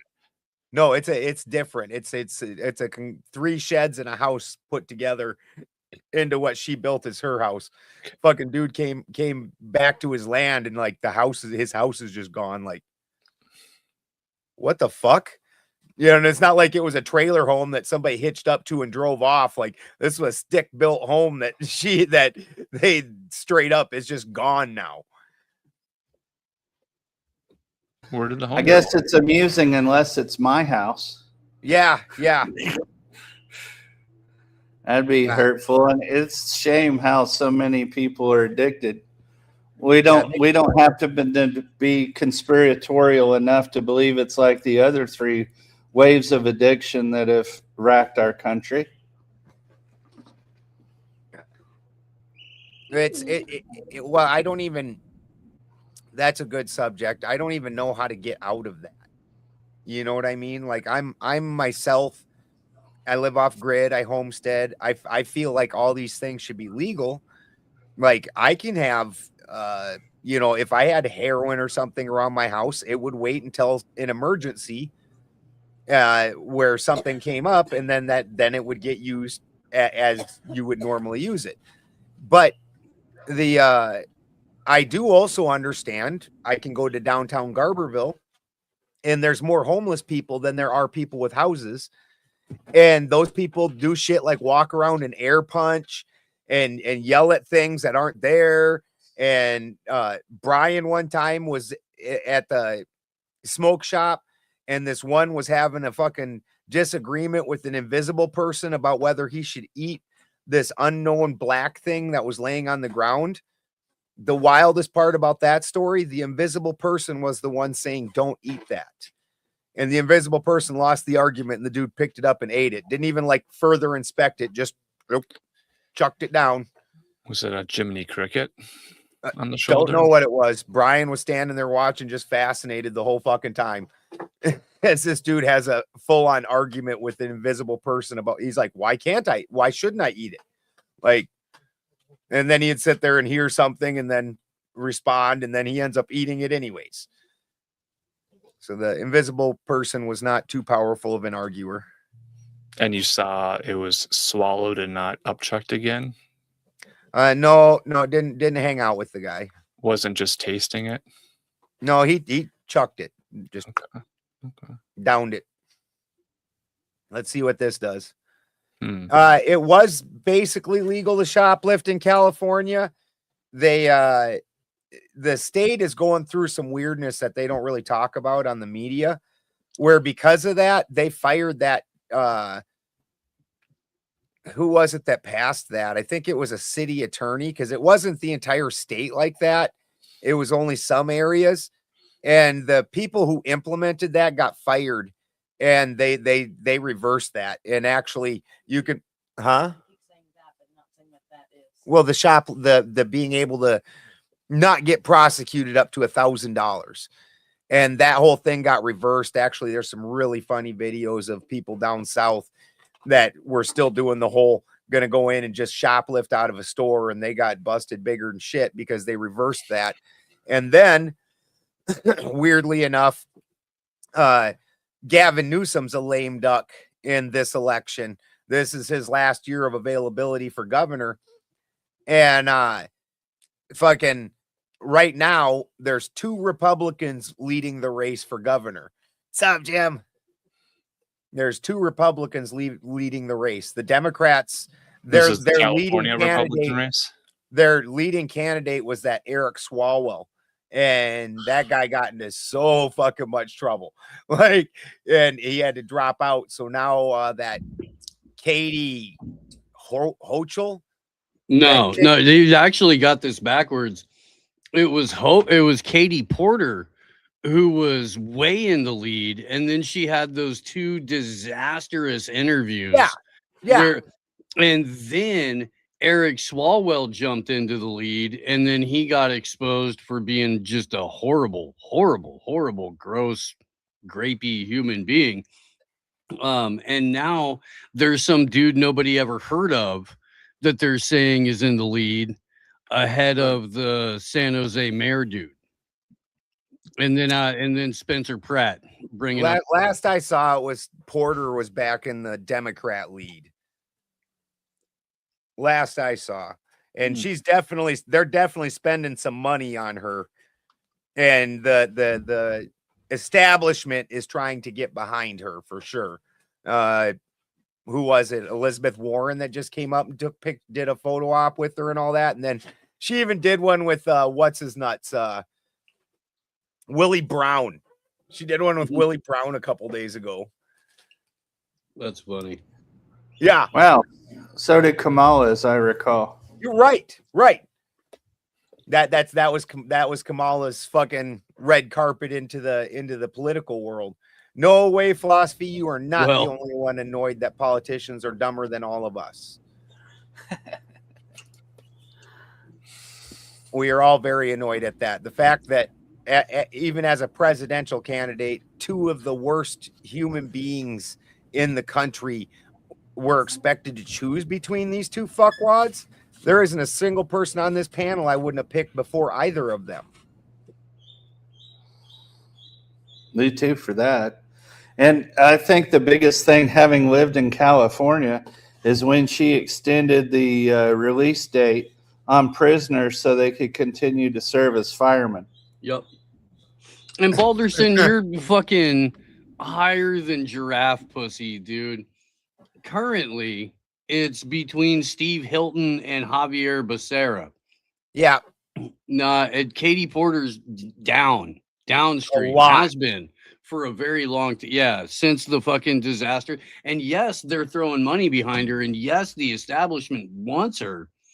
But nobody in California does. She's in the exact same position Kamala Harris was when she was running for president back in 2020, where she was pulling like 5th place in her home state. Fifth in everybody California. in California was like, this dingbat wants to be president. Are you kidding me? No, I don't care. I don't care who. Pete who? Okay, sure. It like whatever. Throw a different dork at us. We don't want that one. Yeah, that's how you absolutely know that she was pushed through, and it was all bullshit when they put her on the ticket. Like, that chick had zero chance. That's why I'm 100. You can't convince me that she wasn't just a fucking sacrificial lamb. They knew they had no chance in that election. Without a doubt.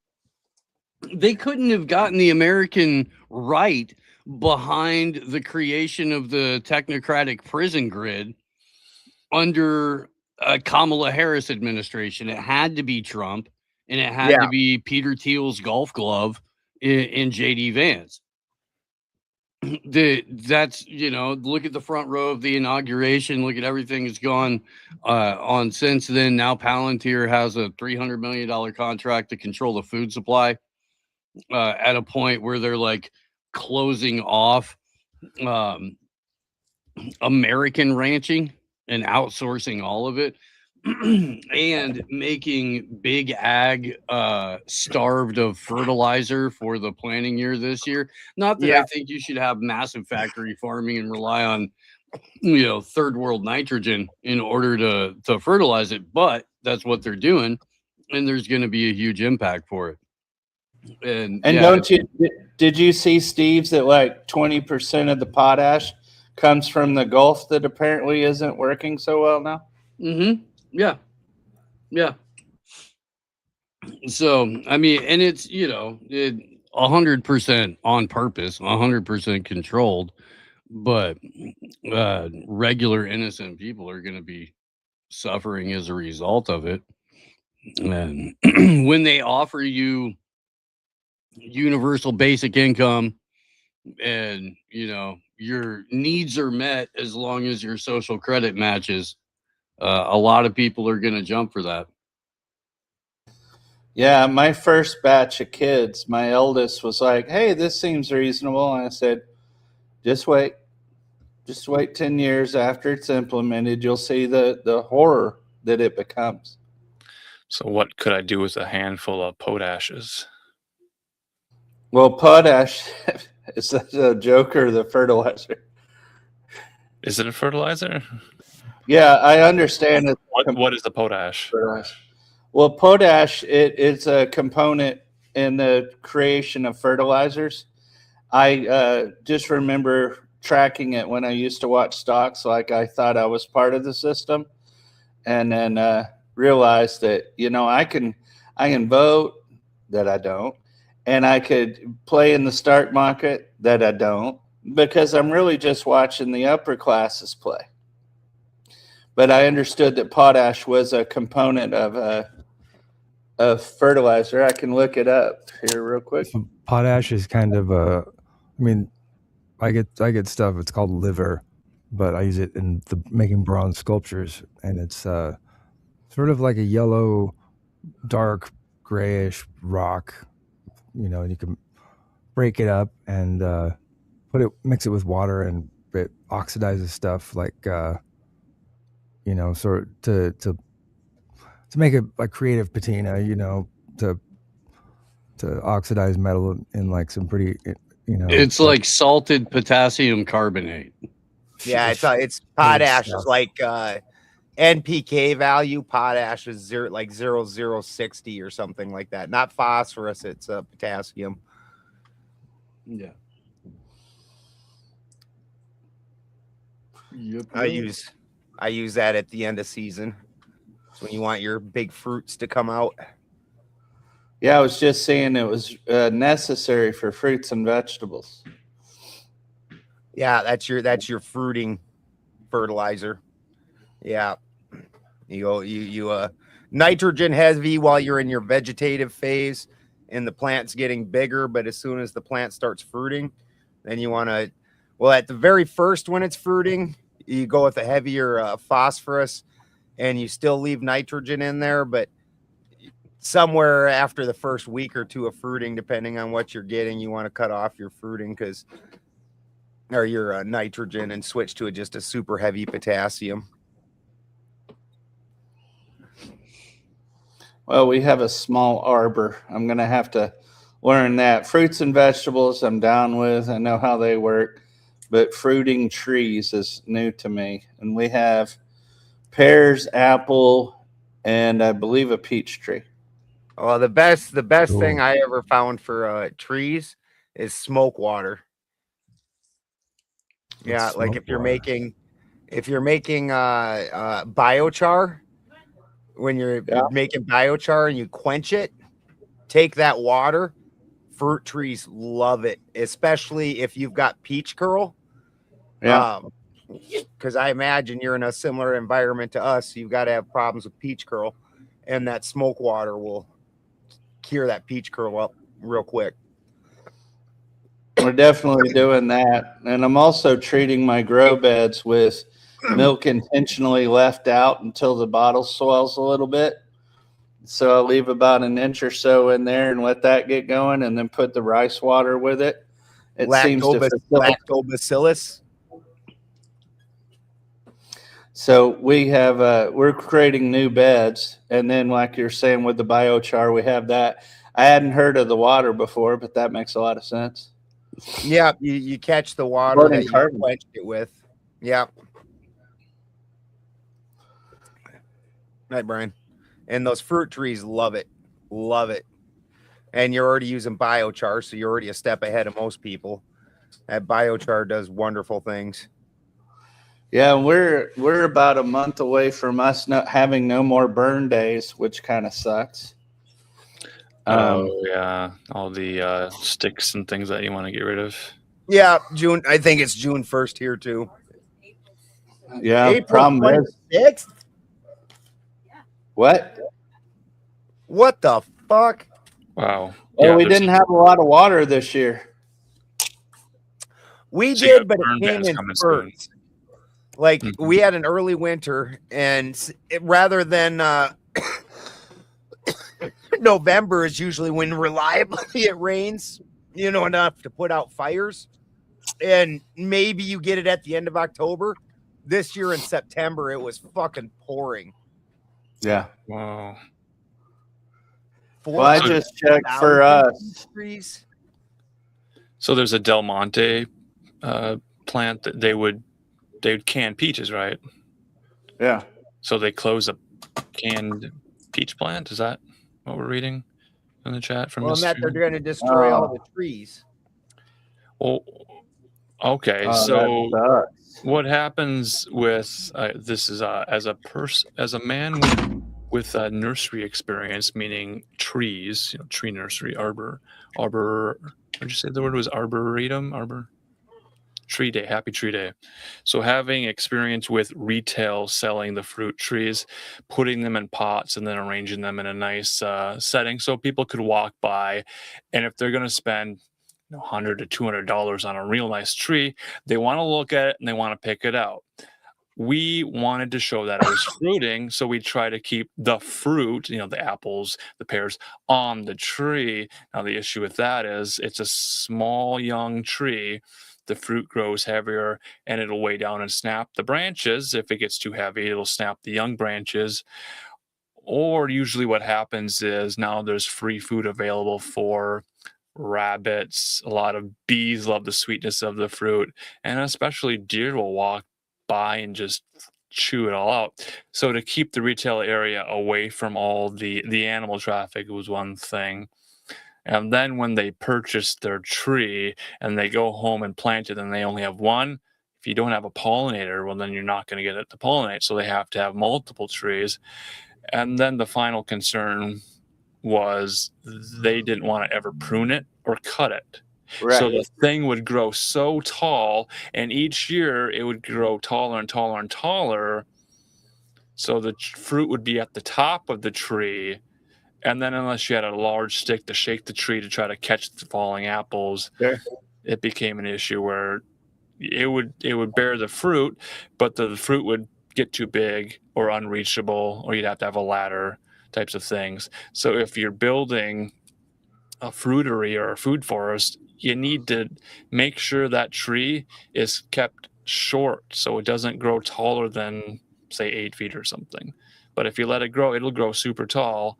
And then if you could get those branches to sort of branch and maybe wire them so you have it growing wide, then you'd have the benefit of the harvest. But also, keeping the animals out is a whole nother thing.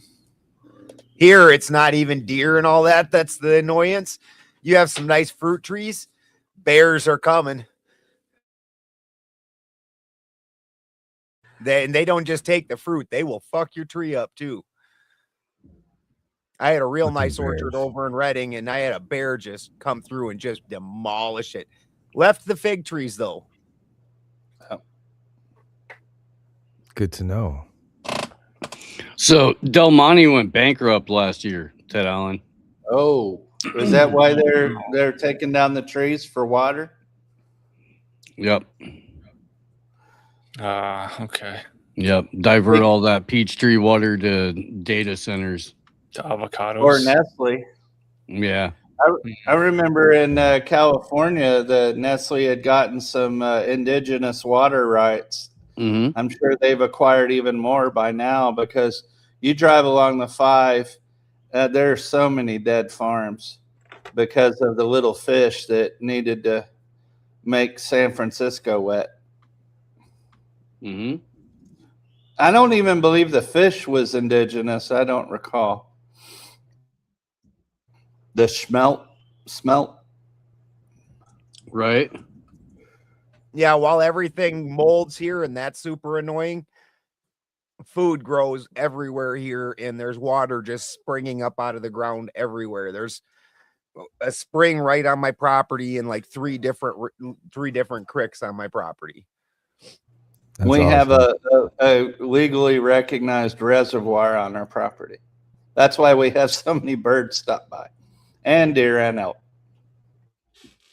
Let's invest in a whole bunch of chimpanzees and set them loose in those areas so they can live year round off of berries and fruit and stuff that's growing naturally around. And then we have monkeys all over the place. We could you tame them, like squirrels. They could hop around between our houses and our friends' houses and stuff, or whatever. Could we train some to be astronauts, please? That'd be great. Thank Make you. the best astronauts, in my opinion. I don't know, man. I've seen videos of other countries where monkeys live. They're kind of menaces. Some of them can be dicks. Like there's also you can't talk about the pillaging of California water without mentioning the Resnicks and the other pistachio farmers down in SoCal that were like basically slant mining water from other places in order to get, and that was all part of a larger Zionist operation to destabilize Iran, because Iran was the largest pistachio producing place in the world, and they wanted a way to take that income away from the Iranians, and so Southern California became the pistachio capital of the world at the expense of the local water table and several counties around it. Do you think that the Iranian water table being so bad now is because of their preeminence in the pistachio and perhaps some weather manipulation to boot? Well, they said that they had been experiencing a decades-long drought right around the 10 or so years into the SoCal pistachio operation. They started experiencing a drought. The drought lasted for like 2+ decades. And then mysteriously, as soon as all this military radar equipment in the region gets destroyed over the last couple of months, it's now record rains and the marshes have returned to the country. And yeah, they could probably grow some stuff again. Boy, isn't that queer? Yeah, it's odd. Yeah, weather wars.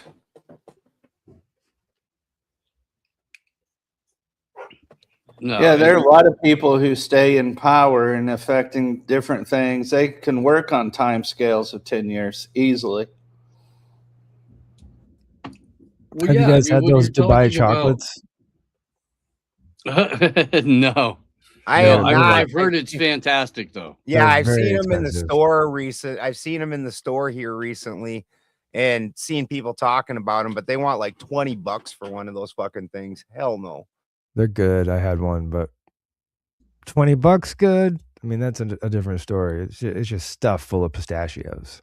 So I was figuring there was some sort of scam for high-priced pistachio candies.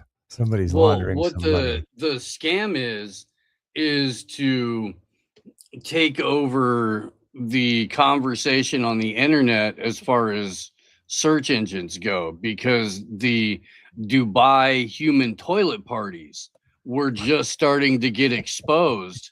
Oh yeah. And the way that, you know, the treatment of all these influencer hookers that I'm sorry, aspiring real estate agents that go over to Dubai and like literally get, you know, treated like a human toilet for a couple of grand, 20 grand in a freaking bag and a dress, you know. And and there's been a lot of disappearances, suspected murder, stuff like that.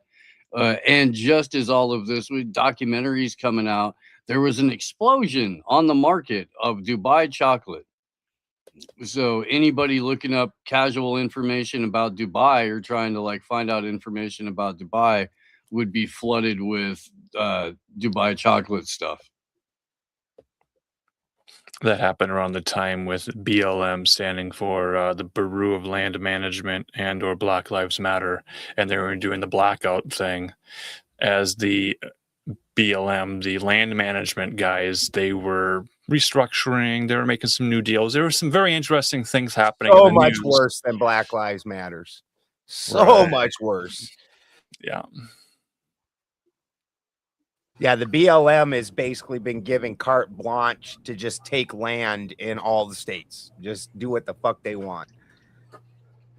Sure. And then this apparently I do have some extra rights being native. Somebody had asked me about land back, and I'm like, you need to ask the other tribes that actually had theirs stolen.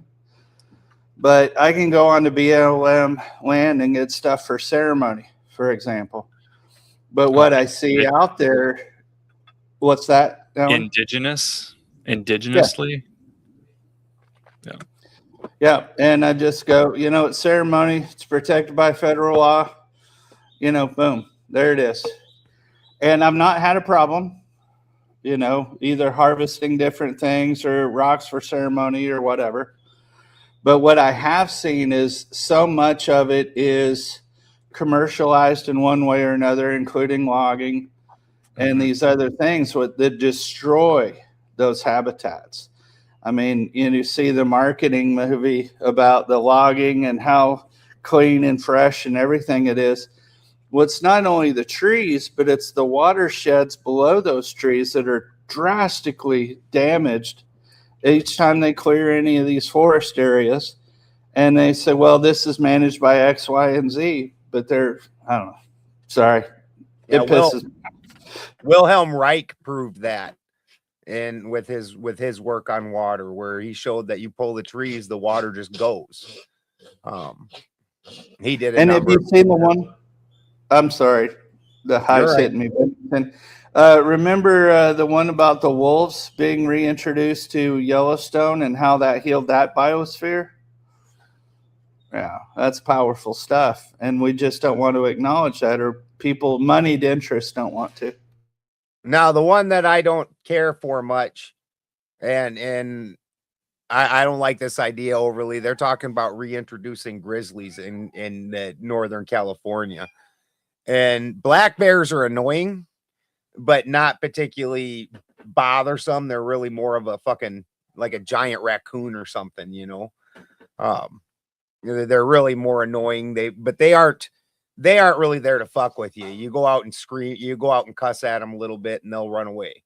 One night one was fucking with my chicken coop and I didn't know it was out there. My flashlight hit it and that bear just like froze and they just looked at me like, oh shit.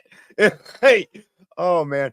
But a grizzly, that's a bear of an entirely different color. Like that bear is not impressed by you. You are a potential food source. That's a totally different thing. Like a black bear, in fact, in Lake Tahoe, they have severe problems with black bears, not actually attacking people or hurting people, but breaking into people's houses to eat their pastries and cakes. There was one called Hank the Tank, and they almost put him down because there was such a rash of house break-ins. And then they did DNA tests on some of the evidence, on some of the hairs left behind. And it turns out, no, they're all doing it. It's not just him. Like, he is definitely doing it. The fucker, he eats so much cake and pastries that they call him Hank the Tank for a reason, as a fat bear. I spent a little time in the forest up right above LA, Fraser Park, off the freeway, off the 5. And so in that community, seasonally, tourists would, feed the bears and do stuff, and maybe people renting houses for the season or whatever. But, a black bear just goes up to your door and just takes it off for you. I mean, it's nothing for them. Yeah. And then, and that's a black bear. That's not a grizzly. And then just starts, that's the difference. The black bear is just there to rummage through your shit.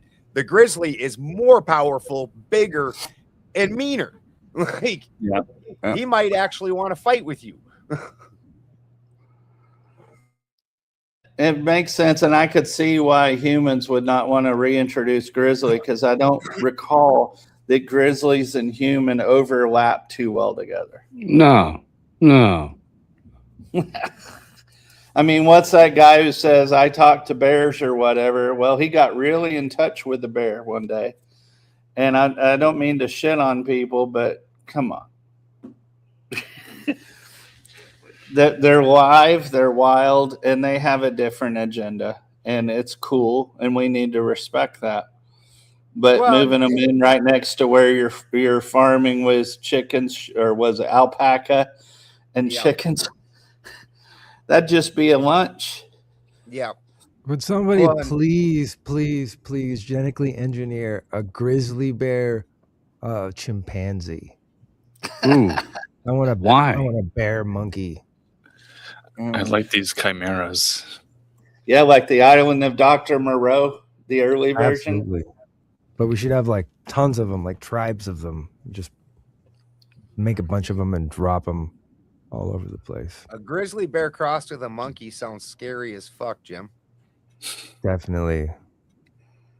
Yeah, because Like- chimpanzees aren't wimps either. They rip us No, apart. and they're mean. They have And the great. intelligence of a monkey and thumbs.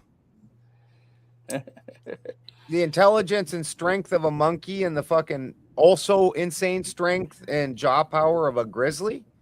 That sounds horrible. Could be cool though. We could, fight them or train them. Right on. We need another Rocky movie. I was Oh, just yeah. saying that I don't want normal grizzly bears around here, much less a grizzly monkey cross. Planet Yeah, of the they Apes would style. be smart and plotting then. Yeah. Let's just see what develops. So do you think that's what's happening in the deep underground military bases where there was rumors in the early 90s of the chimera creatures that they might have been making, the chupacabra or other sort of breedings? What was that? Bat Boy Oh yeah. was the big famous one in the 90s. Let's see. Almost unlimited resources and a very strict control on communication. I'm sure they were doing something. Yeah. Maybe they were making your chimera chimpanzee Oh God, I hope so. grizzlies. I would love to see that. Be awesome. Underground. I might I out of mean- morbid curiosity once, and then I would probably be just so torn away after Oh, seeing yeah. what they would I do mean, to it- it's anything in kind the of living a- sphere these days. In some kind of a controlled environment, sure, I would check it out, but like I went to that up in Oregon up there, they got that crazy that crazy cat preserve, and I went there and checked that out. And like that one cat, there was only one cat in the whole world left because the thing was such a vicious, crazed killer that they'd wiped it out of existence because that one cat would go into a herd of sheep at night and just kill the entire herd. Just wipe it Wow. out. Just a joyful killer. Yeah, just killed excessively. And really good at it. Looked like a normal house cat. Fucking, and it got wiped out to one remaining, and some rich fuck paid to have it cloned. And now it turns out clones aren't as sterile as we're led to believe. And the clone in the original one reproduced and made another baby. And I went and saw that, and it was definitely interesting. I got to see the world's first clone baby. But do I want that fucking crazed killer around? No. I Well, don't want like I would love to see a three-headed dog. I don't want one as a pet per se, but just to like see one once, see what that looks like. A living creature with three heads. Yeah, and know that it's around, know that it existed or it exists somewhere. Someone has a connoisseur of three-headed dog creatures, and loves it and gives it a Jim's good over home. here trying to knock us down in the food chain. I think it'd be cool. Well, I did have the thought talking about these cryptid creatures, GMOs, designer apex predators, if the military were creating them and then dropping them off in ranch fields. Wouldn't that be a spooky way to clear a field, to cull a herd in some way? And then they say, well, it looked like a blood-sucking, goat-sucking chupacabra thing, and it took all of our goats out. Here you go, No, Jim. this makes sense. Well, no, why isn't that coming up? Security made you a present, Jim. Oh, what? Okay. Why is that not coming up in my choices window? Oh, there we go. We So can open the excited, present maybe in the after show. The suspense is building. Is it sharing? How we say it now? Yeah. Whoa. Monkey bear. It's beautiful. Oh, Majestic. Fun use. Here's the other Oh, option. yeah. With the tail. I love Uh-huh. it. Imagine putting little suits on them, like little leather jackets with hoods. We can render it in the imagination, then we can build it in real life. I think that's the idea. Right. Give it give it here's Neil. full like Ted St. Nick has a secret recipe for fried chicken. Oh, fucking security's brilliant. Oh, That's fuck. great. Some clever humor with those tools. It's fun. Oh, I should have showed the other one. Here's one with me and 3 alpacas smoking weed with Snoop Dogg. all right. That's fun. That's fun. All right. Uh-huh. Teaching Snoop how to dab. He's in for the ride of his life. What about Cool Camels? Was Joe Cool around? Oh yeah, kids don't even know about Joe Cool anymore. Yeah, no, he got the axe. I think smoking has been made cool again. I don't think people concern themselves whether it's cool or not cool, but I think everyone's smoking now. Oh, you know, you're not in California, Marcus. In California, they took away flavored tobacco. They took away What? menthol cigarettes. There are so many tobacco shops all over Minnesota. Dude, every time we're in the car now, there's a dozen vehicles around us of people smoking in them. No shit. Yeah. Yeah. Smoking's back. Well, whatever Mhm. social stigma there was against smoking, more specifically cigarettes, it's like anybody who wants to smoke is smoking wherever they want without concern for anybody else. Well, with all the fucking vapors running around, fucking puffing clouds of smoke in your face all day, then stop bitching about my cigarette.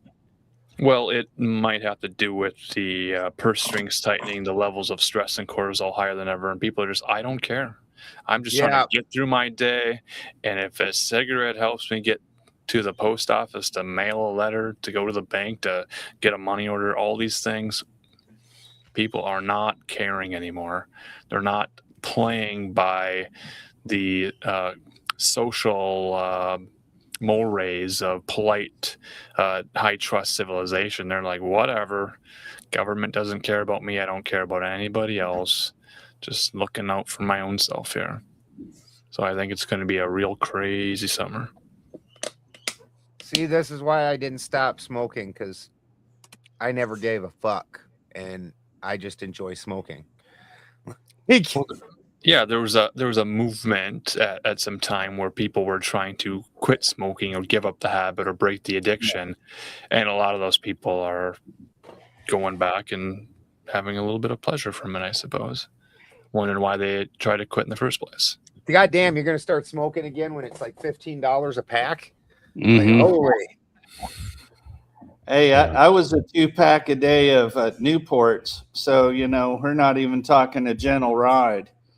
And I quit cold turkey, I guess, 93. But I'm not one of those anti-smokers. I'll hang out with people smoking. You know, it's no big deal. Doesn't bother me a bit. And I think it's just how your body reacts to it. You know, we're not all the same, no matter what people say. You know, no matter how they try to market to the 80% of us or whatever. We're all individuals.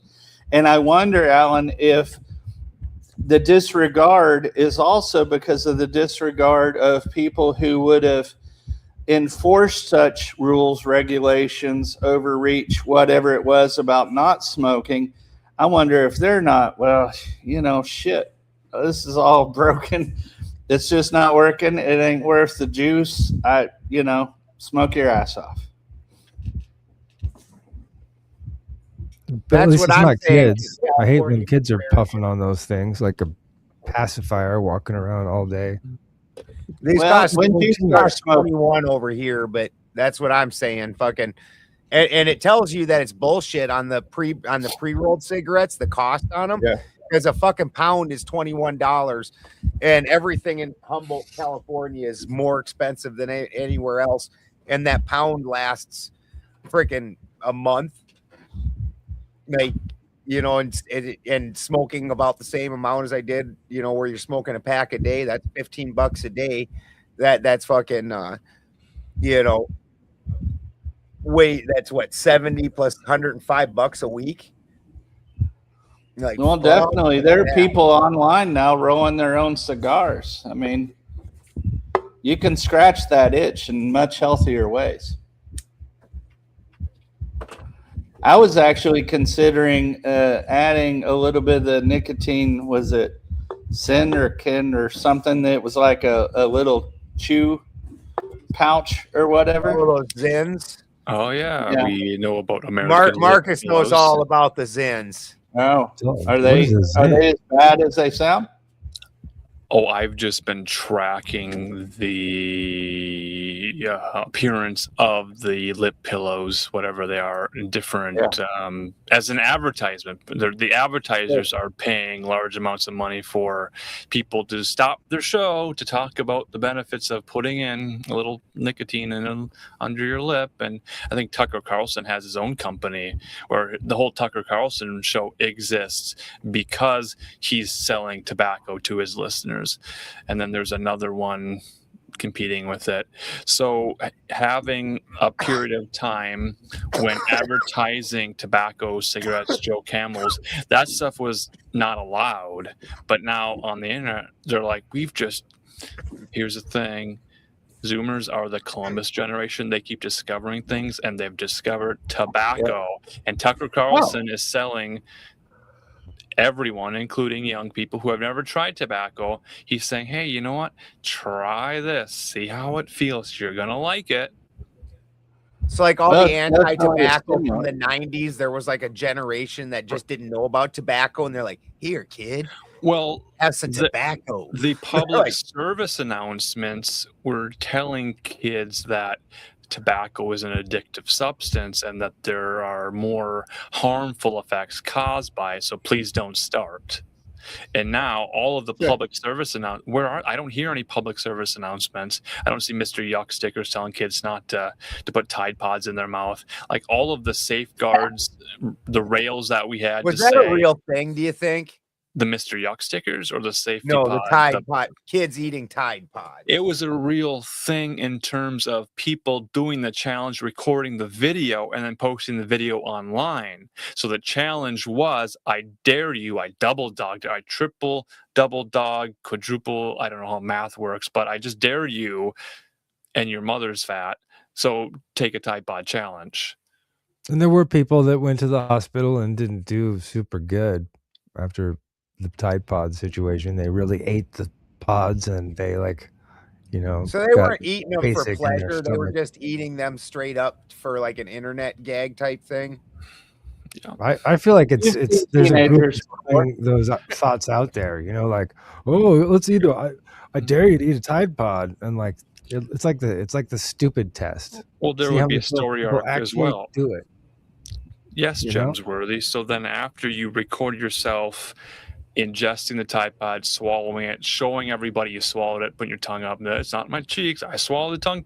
And then 3-4 days later, your next video is, I'm in the hospital because I had soap in my stomach. So So they know that there's consequences, but there's also, I'm going to follow this guy on TikTok to see what are the consequences of these weird actions that he's taking, these lifestyles, choices that are being made. I think you could do that though, and but people would follow it. Like if you were like, I'm going to show you the best way to cure a cracked window, and you like squirt mustard on the crack, and then you're like, and get like a certain kind of rag and rub it with a little bit of water, and then do a few things, and then come back and show a real window that isn't broken, and how many people actually try the mustard trick. You know, or Well, tell people that I it's wonder if hard. that isn't more because there's no family structure, there's no affiliation other than these groups trying extreme shit. And, you know, let's put it this way, maybe they aren't always the highest, influencers, and they get their riz going because they swallowed a Tide Pod. What do you guys think? Yeah, that's what I'm saying. I don't think that anybody does this for pleasure. And like that chick that they mentioned on My Strange Addictions, I think she was probably just lying. You know, like there was a guy that comes around on the chat panels occasionally. The guy was on Maury Povich, and supposedly he had a kid that was like half black that he didn't know wasn't his or some shit, you know. Like he totally fucking knew, you know, and then the chick was like 600 pounds or something. That you know, it was all just a bullshit setup. People want to see wild, shocking shit and want something to talk about. Yes. Yeah, they want to feel better about themselves. At least I'm not this piece of shit, you know. At least I'm not stupid enough to eat a Tide Pod. Like I think it's nonsense. I don't think it's you know. We had this shit in the 80s, though. Of course, it was more gruesome, and you had to like steal it on VHS. Not going to mention anything of death, but oh yeah, the Faces of Death videos, yeah. Ted St. Or Nick. But that wasn't like this where internet kids are setting up. That was like a collection of shitty videos, you know, from like basically all of history, you know, showing the most gruesome shit you ever saw. And yeah, we were all traumatized by that. If you fucking And Faces of Death DVD copies have been sold at Walmart. what? wow. Wow. Okay, I'm sure that didn't alter anyone's psychology. Wasn't Harry Potter too hot for Walmart at one point? Harry Potter's pretty hot for Walmart. Harry Potter with guns would be a terrible idea. I hope no one has ever replaced all the wands with, you know, pew-pews. And then Harry Shotta. yeah, that was actually a real thing. There's a website, I think by that title, I won't say it again.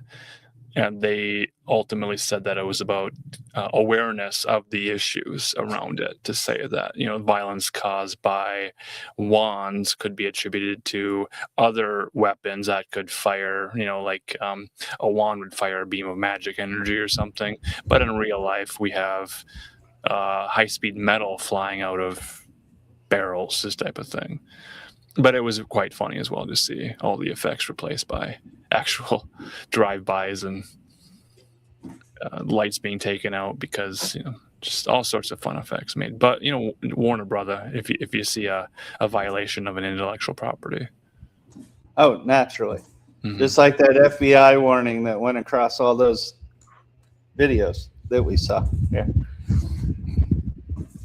Yeah, I just saw Samuel L. Jackson in an interview yesterday. The interview's old, but he was saying, yeah, you know, we had toy guns, and then when we were older, we were shown real guns and everything, and we weren't going out and doing all these things. We understood what a gun could do to a human body, and you can't blame these things on the device. It's how they're introduced, and it's how, you know, people honor them or not.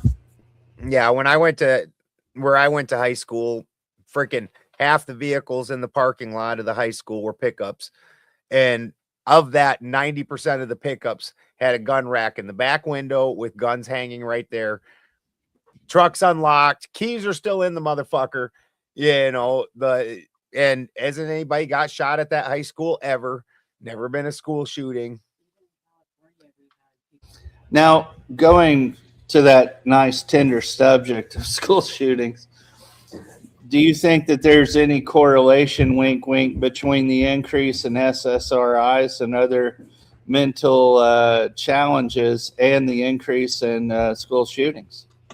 Yeah, 100%. I know the right wing likes take it to transgenderism, but they don't want to enfold that into the bigger problem, which is twofold. These people always have a fucking FBI handler or a CIA handler or a handler of some sort, and they're on psych meds of some sort. And this has historically always been the case. And whether they went tranny or not, a whole nother subject, that all of them are crazy and they're all being controlled. And straight up, it's Brave New World, except for instead of locking up the dissident, they use the dissident.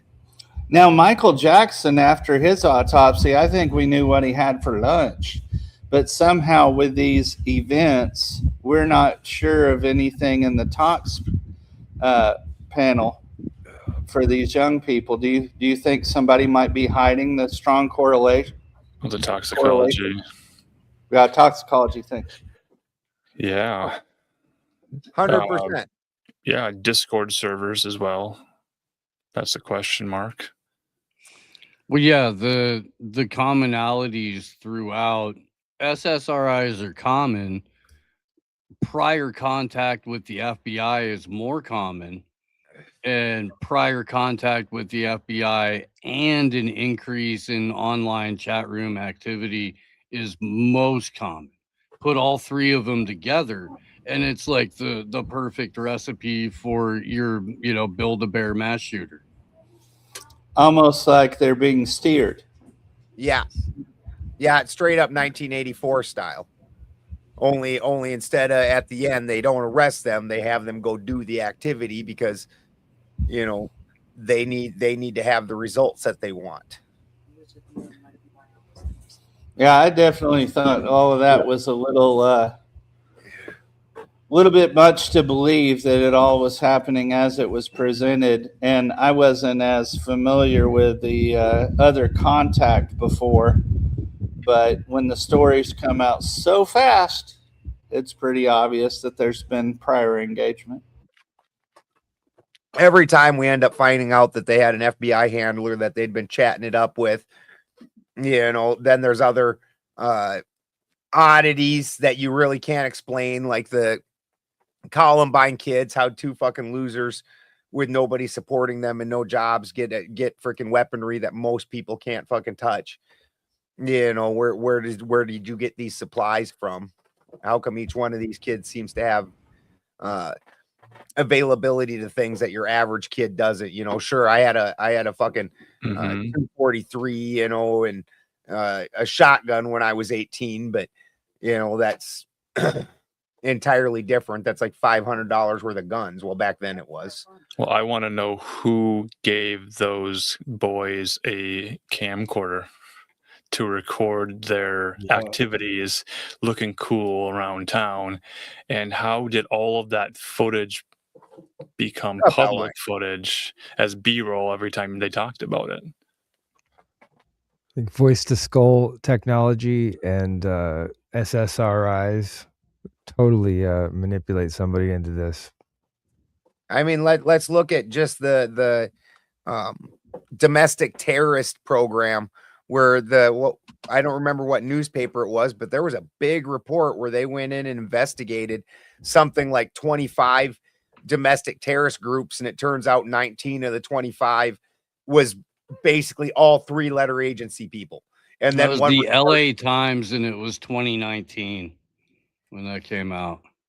Yeah, it was 21 out of 24 or 25 incidents over the last, like at that time, it was like since I think 9/11 is what they were looking at it in the time frame. And basically all of it is straight 1984 type of ops, where the government's the one creating the dissident, going around provoking other people into it, starting up a little group. And then when it comes time to bust the group, they realize everybody in their group also works for the fucking government, except for some retarded kid that's downing fucking 3 pounds of psych meds every day. Teds, are we stating that the domestic terror program is the program creating domestic terror programs? Very similar to what we're seeing now with the Southern Law Poverty Group. Yes, where they're the ones providing their own nonsense. An Like- all-in-one solution. Yes. Okay. Yes. Hmm. You know, there's a reason Curious. that none of us know anybody in the KKK. You don't ever fucking walk down the street anywhere and see KKK guys just hanging out, having fucking dinner in their hoods and shit, or screaming at black people or anything like that. That just doesn't fucking happen. There's a reason. You know, these guys are forking out money to people are like, you gonna give me freaking $300,000 to run around in my freaking pillowcase for a couple of days? Shit, yeah. All with that being filmed, I'm sure. Oh yeah, yeah. And it's the same with like on the news, most of these crazed protests like that aren't, I'm not counting Portland and some of these other places like that where they just have a permanent base. But I'm talking about like I freaking one day the town I'm originally, the big town from where I'm from is Aberdeen. Aberdeen's not the town I'm from, but that's the big town. The town I'm from was 100 people. And all of a sudden there was a big protest and there was white nationalists and all this. They all got bussed in. None of those were people from our town. And you know, all the liberals in town are like, oh my God, this town is so disgusting. White nationalists are standing up at the Capitol. They're not from here, you dumb motherfuckers. Them same dudes are going around like a fucking tour bus, Yes. like they're a band and hitting up different cities and doing protests. And they're paid to do this specifically to draw the reaction that you're giving them. I encountered this as price well. tag. I was a tourist around Prescott, Arizona, around the time when there was a women's march happening. Prescott, Arizona has its historic district. There's some nice shops around the courthouse. So the courthouse is a central figure and people were marching around it. The women were marching. I was an out-of-towner. I asked the shopkeepers about the protests and they walked out and they said they had never seen any of those people before. None of those people had purchased anything from their gift shops. None of them had been in any of the bars on the street or any of the restaurants. They didn't do any business. They went in, they marched around the courthouse, they took a lot of pictures, and they got the news media to say big protests, Prescott County Courthouse, all over Arizona. But the people that were protesting in these small towns around the courthouses were not from the town, and nobody knew who they were. I know who they are. Who are they, Ted? They are Central Casting. Central Casting. Yeah, the whole That's where they all world's a come play. from. It's a company that makes those guys. Mm-hmm. I was kind of wondering if you were going to say they were the chimpanzee grizzlies. I didn't say they weren't. Yeah. The chimp grizzlies are always where you least expect them. Wily. That's why I always expect one popping up through the toilet before I sit down. So it's never there. You gotta check. You clear the Always. room, then yeah. Dump your boots out before you put them on. Now, this Like, might you guys seem see that? counter to. Did you guys see that picture not too long ago where Christy was in the shower and all of a sudden she screams and there's a scorpion in the shower with her? Yeah, scorpion Would it be season. worse with the chimpanzee gorilla? Probably. Yeah, I'd shit my pants. Now, creepy. It's weird for me because in going to Standing Rock, a lot of that was very organic, and I can see how along the way that people have gotten in the mindset of protesting without realizing how funds are available to them to be used as useful idiots in the political sense. And they care about the whatever mission it is without recognizing this is just cosplay. Yeah. And it hurts my heart because there's some good people that might not be realizing all of the wheels that are in place for them to go from place to place. So that's why I keep it easy. land back for the ones that got ripped off. Or even the Supreme said, hey, for the Black Hills, no, 1 billion, whatever it was, dollars. But I think a lot of people would just say, hey, why don't we start sharing this place organically and well, rather than allowing anyone to capitalize on it? Well, the Black That's the Hills, biggest issue I've heard. Black Hills, they were pretty shitty about it at the end there. When it started looking like the natives were going to fucking fully win, they flooded the fucking mines. Yeah, that happens on both sides. A little mischief. Even the niece is like second guessing that mischief. Yeah. Well, it's all on how you do it, but there's been a lot for, I think, all parties and all families, with rare exception, who haven't suffered some lack of equality. My heart breaks right now for the people who are, well, I guess we'll say poor in the economic sense, and they're just being run down by people who are controlling the system, and they don't fucking care. They're just like, well, this is what we're going to do. What you going to do about it? That's the old horse from Animal Farm. Put your head down, do your work.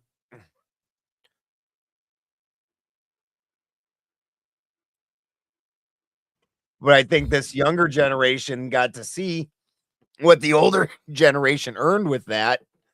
And that was, they put in years and years, and then when it came time for their pension, all of a sudden the company sold out and it's across seas and the pensions aren't getting paid. And so these kids aren't wanting to work at all. They're like, nope, not doing it. Not going to do it. I want to be a video streamer. And that makes a lot of sense, because they've seen, hey, this system doesn't work the way it's advertised.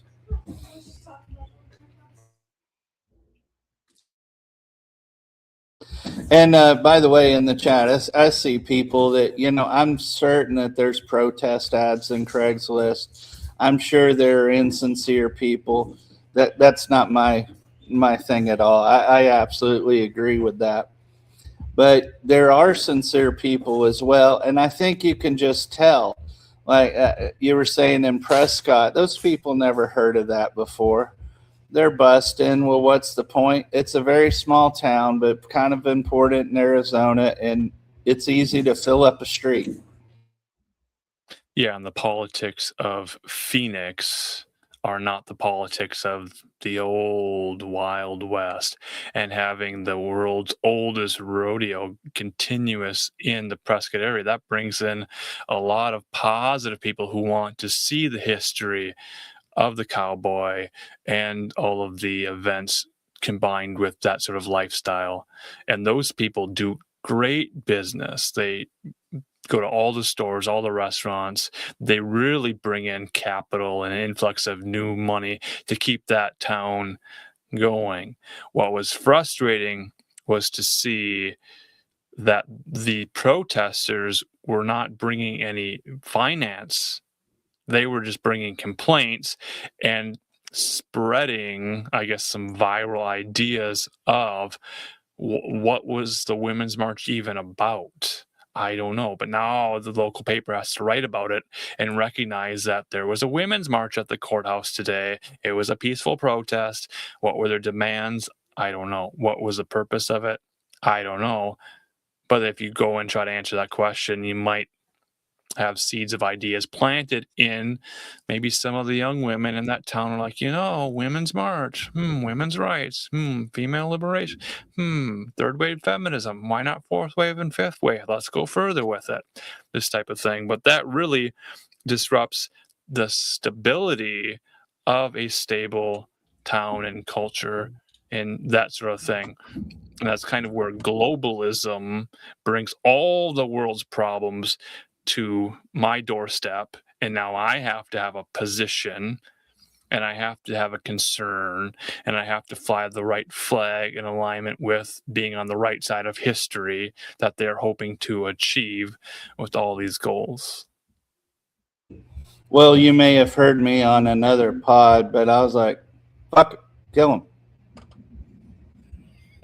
I mean, because it's not that my life is necessarily more important or anything else, but I can't sort out everybody's hand job and figure out what their marketing materials are. So many people present as a real or genuine article, and they're not. You know, I can't afford to go back 10 years with every motherfucker with an opinion. A real McCoy, would you say? Yeah. So it's like, hey, I'm trying to stay out of everybody's shit. We're going to grow our food. We're going to do this. We're going to be self-sufficient and beneficial to the community. That's my activism. Well, hey, now, Ted, you're already Ted. You don't have to convince me.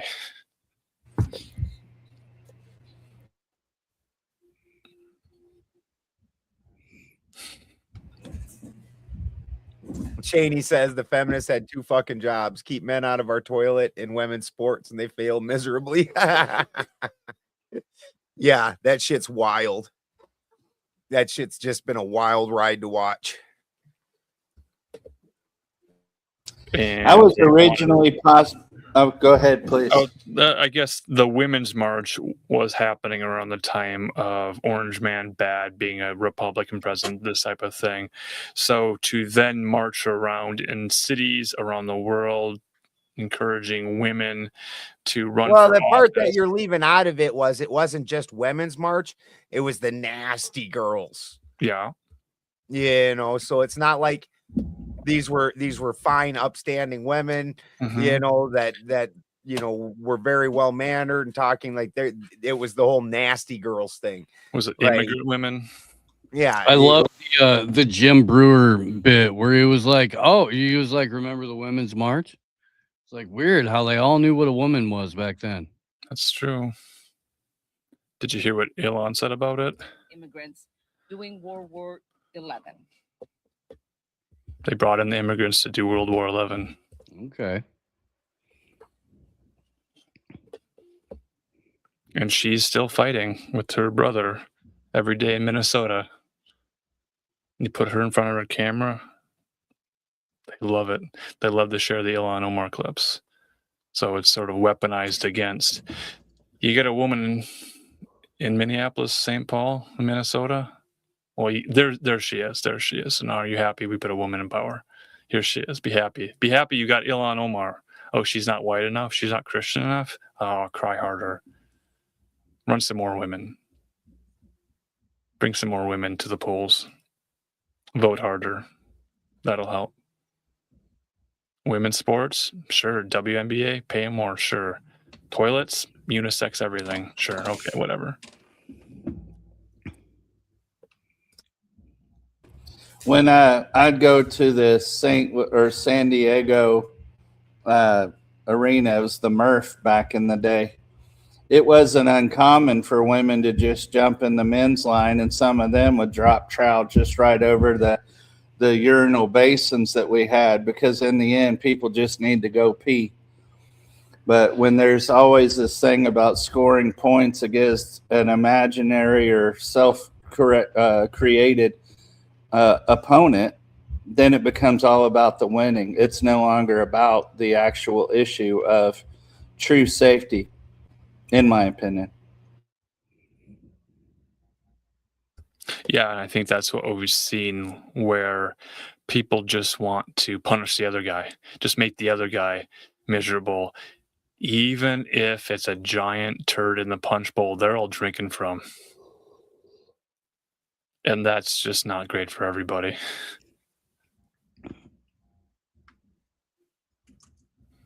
I'm waiting for DJ M's Worthy to come up with another creature for us. Gems Worthy, you got some creepy cryptids to create? I think we just give everything 8 legs. Yeah? More legs are better. Well, 2 arms on the left side, 2 arms on the right side, 2 legs on the right side, 2 legs on the left side. get twice nice as much having work a done on match the same set. body. You know, if you have Is that 2 feet, they're like the same size or very similar in size. You know, instead of one big foot and one little foot, like it's nice that the symmetry. You know, 3 fingers over here, 3 fingers over there. I like the balance. I have to. It started to get spicy over there. I guess it's all in where you put the fingers. The Gemsworthy cabin is lighting up for a fantastic evening. It's getting smoky in here a little bit. 9 legs for males. Okay. All right. With that said, obviously, come check out the member side. We continue on after the member side, after the fact, and try and put out 2 or 3 more hours of good content for everybody. Upcoming, Thomas is coming back on the Tomato channel to debate again, only this time Freemason funded adrenochrome and MK Ultra research. And he's going to debate that. So that should be a lot of fun. That should be good. Yeah. If you didn't check out the Gnostic Informant debate, that one was fantastic. And the Germanic one was fantastic. Good stuff.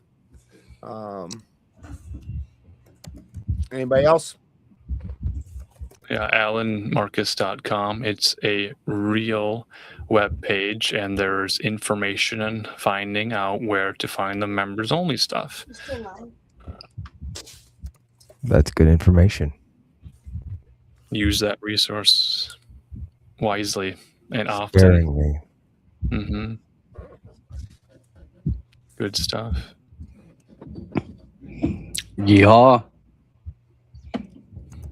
Happy Cinco de Mayo, Teds, before the day is through. Wanted to say it to all of you. And thank you, Ted St. Nick. We appreciate you coming on, brother. Good time. Great You're gifts certainly of welcome wisdom. for the after show. I'll send you the link if you want it. Or we let our hair down a little bit because Steve's not around anymore. Right. I'm the only person keeping these rapscallions in line. Yeah. Steve's the hall monitor. Boy, if that was the case, hoofed. Once we're off Rumble, we get even more polite. We say even less than what we think. All right, we'll send you the link for the after show, Chris. And yeah. And Cheney says Thomas's adrenochrome research goes back to the 1200s. Fucking A. That's crazy. Yeah, I'm definitely expecting to really hear, like, Sarah was so impressed with his last presentation. She was just in shock the whole time where he was talking about eugenics in the United States, modern day eugenics. She was just jaw dropped. So with that, love you guys. We'll see you on the member side. See you next Tuesday.